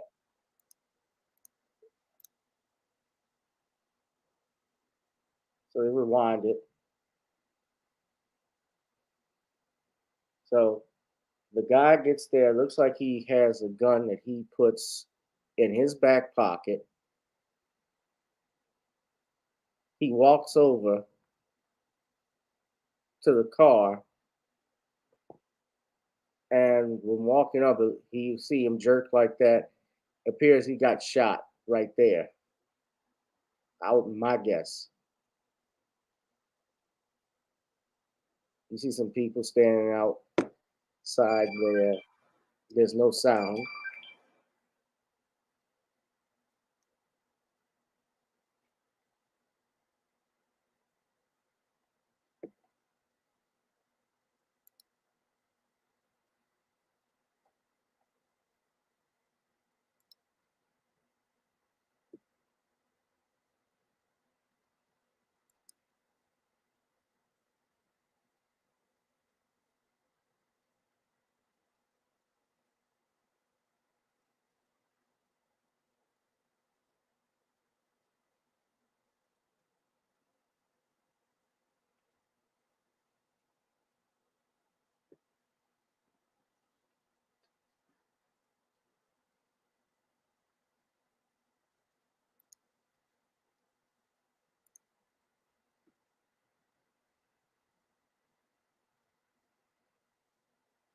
So you see him, he just came over there, right? Yeah. You see somebody in the car, in the front seat, the driver's seat.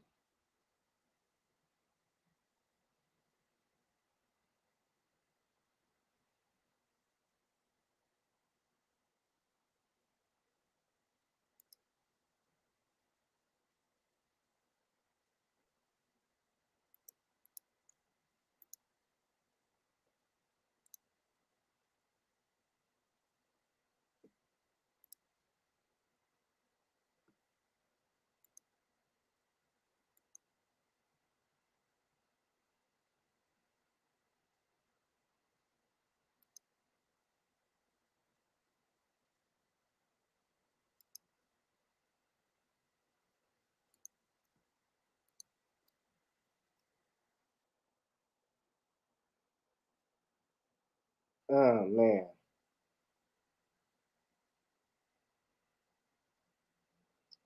So this is before the shooting took place, I take it. Has to be. Yeah. And you see they're getting in arguments.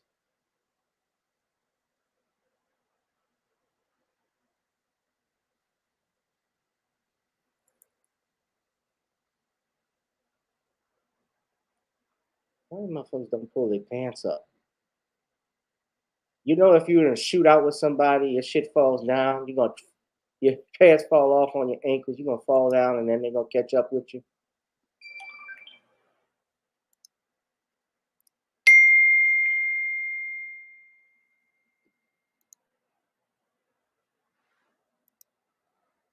Yeah, I know about those Stranger Things things. So he walks up to the car. Well, several things I noticed. He walked up to the car to check on her, right? So now he goes back. He had the gun with him, and they pull off after shooting him. Now, I'm sure the cop. I'm sure they're looking for him because this is a homicide, and that person will be arrested and charged. But Georgia, I believe, is a stand your ground state. He might argue that likely, and you see in the video, the guy went back and got his gun. So that was a mistake on his part. Let me just say this to you guys. You can, I know, like people like to intervene, and there's some people like to intervene to stand up for the powerless and defenseless, but you got to be very careful especially when it's a domestic situation and violence is involved, because I have seen cases where I know of cases where someone may use their weapon and firearm in self-defense, thinking that a person was attacking this woman, when in actuality, it ended up being not what he thought it was. And you can get in trouble for that. Even if your intentions were good, the law could still say, well, legally, we can, you did something that you weren't supposed to do. You were wrong. If you see something, that's why they tell you don't get involved. You call the police if you find that. Although some people will say that you're snitching.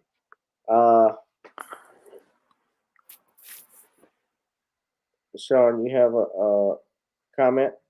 Yeah, well, this is a sad tragedy that this man lost his life, but he clearly hasn't learned a lesson I learned back in 1989, and that is mind your own business when it comes to other people's relationships. What goes on between a man and a woman is between that man and that woman.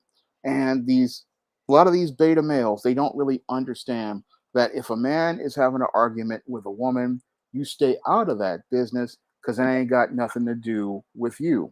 This guy, he wanted to go out here and try to be Captain Save him. He wanted to put his cape and his Mickey Mouse galoshes on and try to be the savior of this female. And this ain't had nothing to do with him at all. I mean, if they're having a fight, they're having a fight. I'm just going to go and try to pump my gas, or I'm going to go stay in my car until they leave. Then I'm going to pump my gas because I don't know if they've got something in that vehicle for me. Any critical thinking man, when he sees a woman having a dispute with a man, he's going to keep on moving. That's something I learned at an early age that I apply in my life every day of my life. When I hear an argument going on between a man and a woman, I know that's a dangerous situation and I need to extricate myself from that area before it goes off. But many of these beta males, they're thinking that they're going to get brownie points with this female. They're going to go out here and get even access to this female or a phone number. No, you're not going to get anything but dead. And that's what happened to this dude right here. All he got was dead. And he escalated a situation into something where he wound up getting a cap popped in his chest. Now, he went over there with his gun trying to call himself being a hero, and all he got was smashed in the face with some kryptonite doo-doo, something I talk about in my book, Misadventures of Captain Save-'em. This is what happens to you when you call yourself being the hero for somebody else who never asked you to save them. What goes on between that man and that woman is between that man and that woman. And if you see her getting her head warmed up or her getting smacked up, your job is to dial 911 and stay and mind your business. It's not your job to save this woman. She picked this dude, and if she's going along with this dude, chances are she likes getting her head warmed up, and that's something many people don't want to hear, but it's the truth. If she's out here letting this dude light her up or warm her head up, then she signed on for that, and that's got nothing to do with you. And if this guy would be alive today, if he had just gone out here, pumped his gas, minded his business, paid for his thing, and drove off. That's what I would do. It's like, it ain't got nothing to do with me. She'll be back with this dude the next day.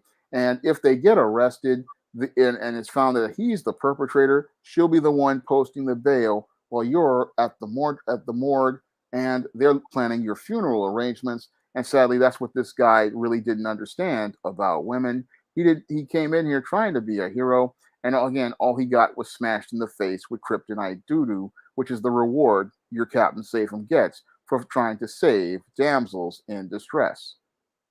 Yeah. Yeah, man. You guys see something like this? Yeah, call 911. If you see someone getting knocked in their head or anything, take the license plate number down, call 911, let them know. I know we have a stop snitching thing, but the minute you go up like he did, you're talking and jarring back and forth. He should have stopped him when he walked back in his car. He should have gotten his car and drove off. I don't think he was pumping gas or going to pump gas because looked like he was parked in the front. He got something out of the convenience store more than likely, and was just chilling with and talking to some people when he saw that. So who knows? But definitely do not when you bring a firearm in a situation like this, you actually escalate it to another point. He walked over to the driver's side with that. And yeah, and this woman obviously she didn't get out the car when it happened. And yes, maybe she could be terrified of what she saw, but I don't know what's going on in her head, but she drove off with him.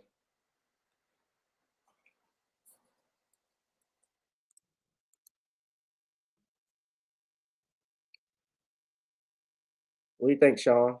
Yeah, he needed to stay out of that business. And this whole incident is a lesson for everyone. If you see an argument going on, again, just call 911. It ain't your business. You can't save this female. And chances are this is what she signed on for. So leave her to that man and let law enforcement take care of that business.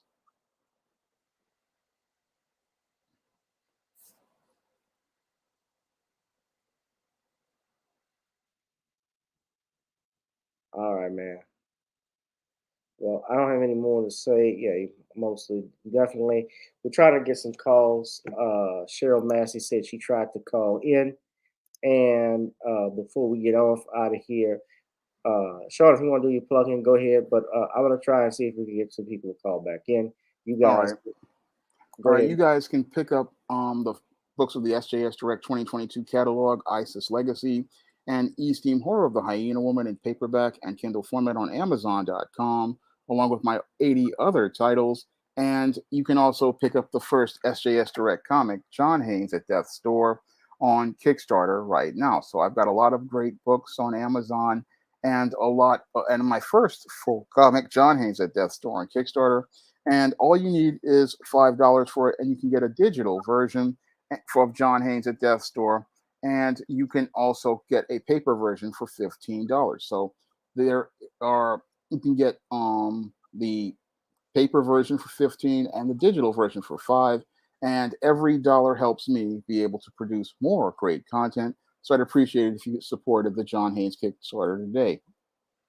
Yeah, go ahead. And also, you can buy some of his books like Stop Slipping in Cyberspace on Amazon.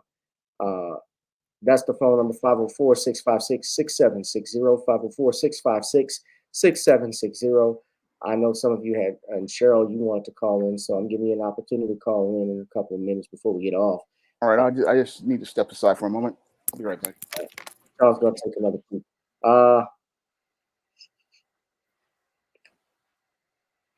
And he's going to do a critical examination of it. I always mess with him. He's fun. We'll also have on Amazon Kindle, ladies and gentlemen, by the Commonwealth of Pennsylvania versus William H. Cosby Jr., The Destruction of Due Process in the United States. A bunch of people have read this book and commented and loved it, including our brother Kamau from Compute, aka Computer Robots. I know you're still there, Computer Robots. Please, if you could, tell everybody how you like the book. If you like it so far, you're reading it. Tyree said Kareem is next. You know what? He might be due for it because he's been doing some big cooning lately.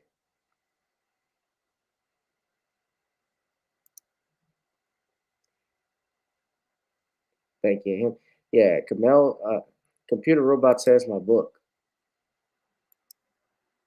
Bishop Scott. I don't know if Bishop Scott has the book yet.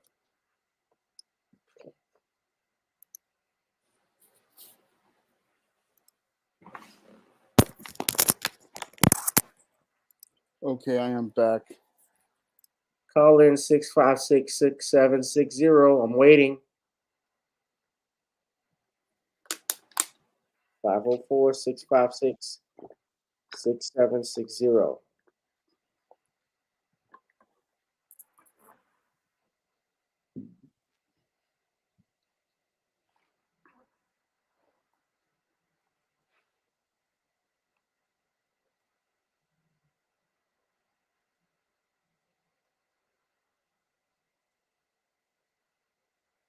All right. I'm gonna do a couple of plugins for myself, ladies and gentlemen. Go to Gnarly's Creole Blend Seasoning. You see the book there. You can also go to our Facebook page for the book at Commonwealth Cause. If you have a Facebook page at Commonwealth Cause, we still do news and updates. The book also will be available for paperback, I think, by the end of the month. So I'm working on resolving that. I got a lot of events coming up. You know, the summer is not over, and we're still in the middle of it because we have August. But I definitely, this July 30th, or just to tell you all, especially if you're out in the New Orleans area, we're going to be back at the Well doing comedy night on July 30th. I'll have some details about that next week. So you guys who are in the New Orleans area, you can come on out to the Well. I'll have some pre-sale tickets that you can purchase. We're going to be doing that. That's going to be a fun one, Shawn. Other thing we have my Creole seasoning blend, ladies and gentlemen. Nawny'sCreoleBlends.com. Try it on chicken, meat, or fish. Nawny's goes great with every dish. We try to get the book, the book of seasoning in stores. Get our blend of seasoning in stores. I'm working currently on getting a injectable for turkeys for the holiday season. But that's where you would go purchase your Creole seasoning. Shawn has his. Shawn loves it. He does a lot of turkey burgers with it. But you go here, click on shop, and purchase some Gnarly's Creole seasoning. Shawn, you like it? Yeah, it's very good spice. Works well on turkey, and it makes a good burger as well. Yes. So we don't have nobody. Unfortunately, I waited for Cheryl to call back. Nobody has called. I know she said it went to voicemail, but the phone is open. I didn't hear it ring. If it did, I apologize. Oh, wait. This is Cheryl. Hold on a second. Let's go ahead and just call her right now.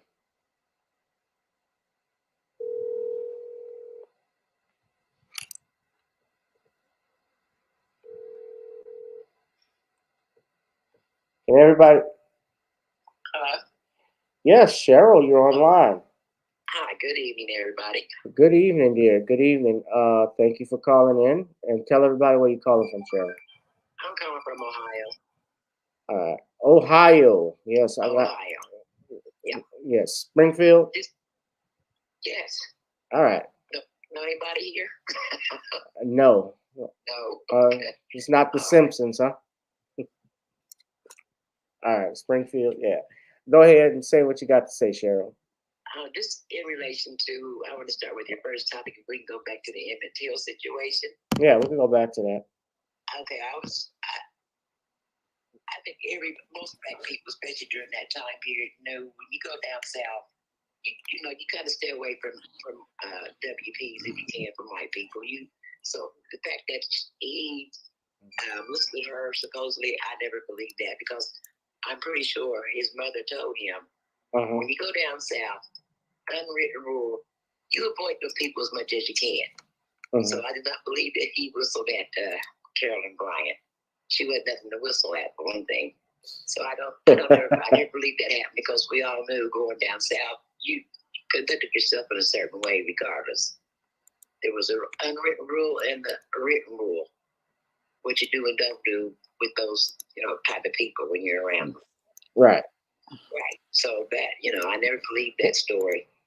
I mean, that was the year I was born. So, her some significance for me. It was a horrible incident, but like I said, I just never believed it because we know going down south, there was the Green Book and then there was the Unwritten Rule Book.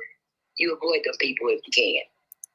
But I heard that his cousin said that he did whistle at her. I still don't believe that actually happened, but that was something I had either read or heard that he did. But I don't believe that to be true necessarily because someone said it or that happened. Yeah, right. And my whole thing about it, even if he did happen, that doesn't warrant what you did. Oh no, Yeah. absolutely not. Bottom line.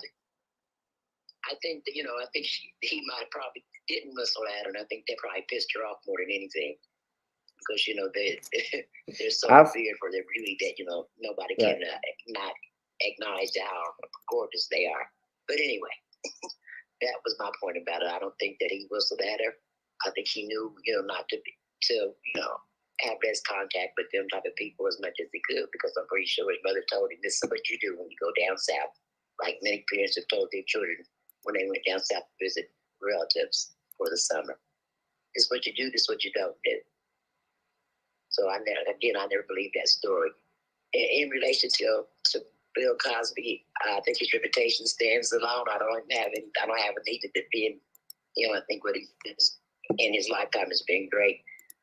I also wanted to mention that Memorial Day weekend I was watching TV and a movie came up and it was called Men of Honor with Cuba Gooding Jr. Yes. And I thought I would look at it. And when I read the credits, it was produced by none other than Bill Cosby. Bill Cosby. That's right. Yeah. So I said, there's only one, so it had to be him. But a good movie. So just putting that out there. Yeah, that movie was made, I think, in 2000 or 2001.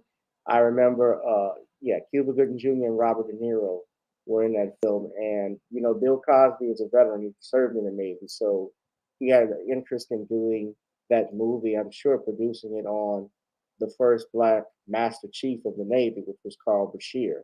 So that's why it is. But he's done a lot. Let's not forget also, he did Robert Townsend's movie Media Man. He played a role in it, and he played for scale. He didn't get paid leading man salary for it because if he did, he would have killed the budget. But he wanted to help Robert Townsend. The stuff he did for Sweet Sweetback's Badass Song, he actually produced that movie or gave really the loan to Marlon Van Peebles to make that $50,000. So he has done a lot. Yeah, I mean, you can't deny, the things that he's done. It's all been in support of black people. So, I don't feel need to defend him. I think his reputation stands on its own. So that's, my point about that. So in relation to voting with Trump when he was running or whatever, I know a lot of white people who didn't vote or don't vote. Mm-hmm. And it was always puzzling to me why they didn't. But I realized at some point, they're going to be taken care of regardless. So they didn't have to go out in droves and vote. But once Trump came into the picture, a whole lot of first-time people became first-time voters. So, that number increased when he ran. But I knew a lot of them that just didn't bother to vote. And that was always surprising to me. But like I said, I realized at some point that, they're going to be taken care of regardless. Whatever the issue is, they were going to be good, So that was maybe why they didn't go vote. I don't know. But I think that has changed now. I'm certain it has, because I'm certain a lot of them are first-time voters since the Trump era. So, right.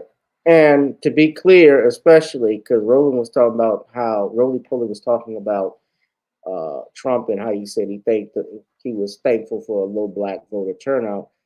And this is not me defending Donald Trump or anything, but you remember, I think that was a leaked audio he was talking about. But the actual thing he was saying, he thanked the African American community that didn't come out to vote for Hillary. They didn't come out.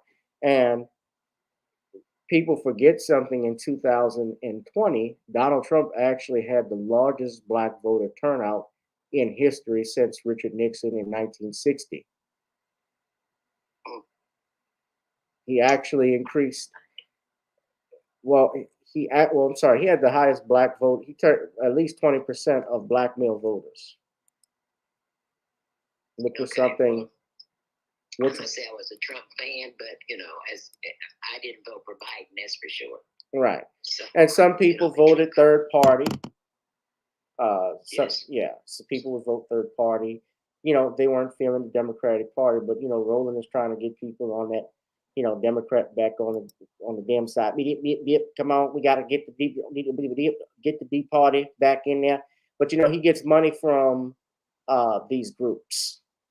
Specifically, if you look at Brother TD Hip Hop, and even a video I did a couple of shows ago, but we broke down, and he broke down in particular how Roland gets paid from these certain lobbyists to do stuff, and then remember he's begging for money right now, to help with his car and so forth, and his van, and then on top of that, he was upset that the Biden administration wasn't giving black media the monies that they needed to push forward. Well, all I can say about that is, they sure haven't thrown him a bone since Biden's been in office. They haven't thrown Roland Martin a bone anywhere, I don't think. Yeah. So I don't know. We know he loves something with bones in it. Excuse me? We know he loves things with bones. Oh, okay. That's all I'm going to say. Talking about chicken. I just wanted to call in and give my random thoughts about some things. Okay, well, we appreciate it, Cheryl. All right, but are you going to be voting in the elections? Yes, I will be. You will be. Yeah. Okay, so you're going to participate. Yes.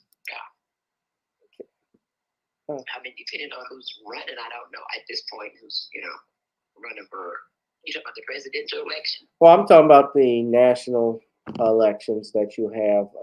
I don't know what's going on. Locally? Well, not locally, but I'm talking like if you're talking about state representatives, if you're talking about. Oh, absolutely. Yes. But I'm talking about federal. I'm talking about federal seats, like senator, congressman. Yes. I understand. Mm-hmm. I've been looking at some of the candidates, and it's. I don't vote again like many people aren't voting party. I'm voting issues, and what they're putting forth is their agenda. So I've got several candidates that I'm looking forward to voting for. Well, if they're not putting forth your agenda, if they're not anything, why would you support them? I'm not saying I'm looking at their agenda. I'm listening to what they're saying when they're talking about their campaign. That's what I'm saying. Whatever their agenda is, what they're putting out, if it's in relation to me, If it relates to you, you're gonna throw your. Well, if you vote for them, you're all supporting them. Right. Yeah. Depending on what they're saying, what their agendas are. Yeah. They have the candidates you've seen. Have they talked about a black agenda? Somewhat. Yeah. Oh, what's somewhat? I mean, another thing I have to look at too is just their overall policies that they're putting forward. If it is going to benefit me, whatever it is, if it's a general policy, if it's directly made for blacks, I'm looking into all that for sure. All right. Well, all I'm gonna say is this: I'm not discouraging anybody to vote if you want to, but please don't be played like a fool, and like what happened in 2020. So make sure. Right. Please do not do that. Don't just give your vote like to them. Make sure that they actually will do something for you, and you have a pact, which is what a lot of groups outs do. We don't take the extra step to tell the black people show up and vote, but there are other parts to that. All right. Well, Cheryl, go ahead and wrap up. We thank you for calling in. Okay. All right. Thank you. Have a good evening. All right. You too. Have a good night. Bye-bye. Thank you, Cheryl. All right. Thank you, Stephanie. So we're going to wrap this up. Everybody's going to plug in, ladies and gentlemen. We thank you for joining us for Random Topic Thursdays, the hottest live stream here on YouTube. Shawn, thank you very much. Hit that like, share, and subscribe button now, ladies and gentlemen. If you like this channel and share it with everyone, please drop something in the Cash App, Gavin Richard, Esquire, Google Pay, and PayPal, gavin.gwich1@gmail.com, and Zelle and Venmo. All right, we're out, Shawn. Thank you very much. All right, thank you. All right, and this has been another edition of Random Topic Thursdays, ladies and gentlemen. I'm your humble host, Gavin Richard, and I will see you all in the next one. Of course, we have gotten on down. So you know what that means, don't you? That if we get on down, then the only thing next to do is get on up. I'm out of here, guys. You take it easy. I'll see you all Sunday. Oh, let me plug this in. I will be on Victor's Blog Talk radio show. I'm going to get more details on Sunday. I'll be talking about my book, The Commonwealth of Pennsylvania versus William H. Cosby Jr. and some other things. I will see you all in the next one. Have a great weekend, guys. Peace.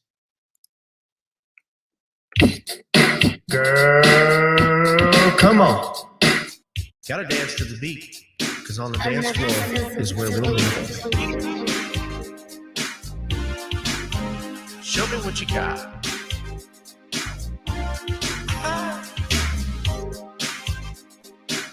Gotta feel the groove. Feel the groove, get on the floor. Get on the. Right now the party's wasted. There's nothing much to do. But once the groove gets started, tell me, what do you have to lose? Just look into my eyes, girl, as we glide across the room. And what to my surprise now, the beat takes hold of you. Now if you're feeling like I'm feeling, so come on baby, let's start dealing. Time to get this party started. Ain't no time for the broken hearted. When the rhythm takes hold of you, there's only one thing left to do. Cause the beat is really moving. Time to feel your body moving. Gotta get on up and move your body. Cause when the beat is really grooving, it's time to feel your body moving. Gotta get on up and shake something. Feel the groove, get on the floor. Get on up. Tell the DJ play the whispers. Rock steady in the mood. Put on earth, wind, and fire. Tonight we're gonna groove. Show me how you do the four corners. Electric slide or two. Hit the bus stop or do the bunny hop, baby. It's really up to you. Now if you're feeling like I'm feeling, so come on baby, let's start dealing. Time to get this party started. Ain't no time for the broken hearted. When the rhythm takes hold of you, there's only one thing left to do. Cause the beat is really moving. Time to get your body moving. Gotta get on up and move your body. Cause when the beat is really grooving, it's time to feel your body moving. Gotta get on up and shake something. Feel the groove, get on the floor. Get on up. Now 2020 hasn't been the best year of all times. We've been dealing with death, the pandemic, racism, bad policing, and all the bad rhymes. But like Uncle Snoop once said, if you breathe and you achieve. And so if you're ready, I need you all to get on up. Are you ready? 1 and 2 and 3 and 4. Get your butt on the dance floor. 5 and 6 and 7, 8. This jam we appreciate. We're gonna slide and step on the beat. On the dance floor is where we'll be. Feel the groove, get on the floor. Get on up and move your body. Cause when the beat is really grooving, it's time to feel your body moving. Gotta get on up and shake something. Feel the groove, get on the floor. Get on the floor, baby. Yeah, gotta get on up. Come on, baby, gotta get on up, baby. Feel the groove, get on the floor. Get on up. Good night to all of you. on the channel. Nah. Ah.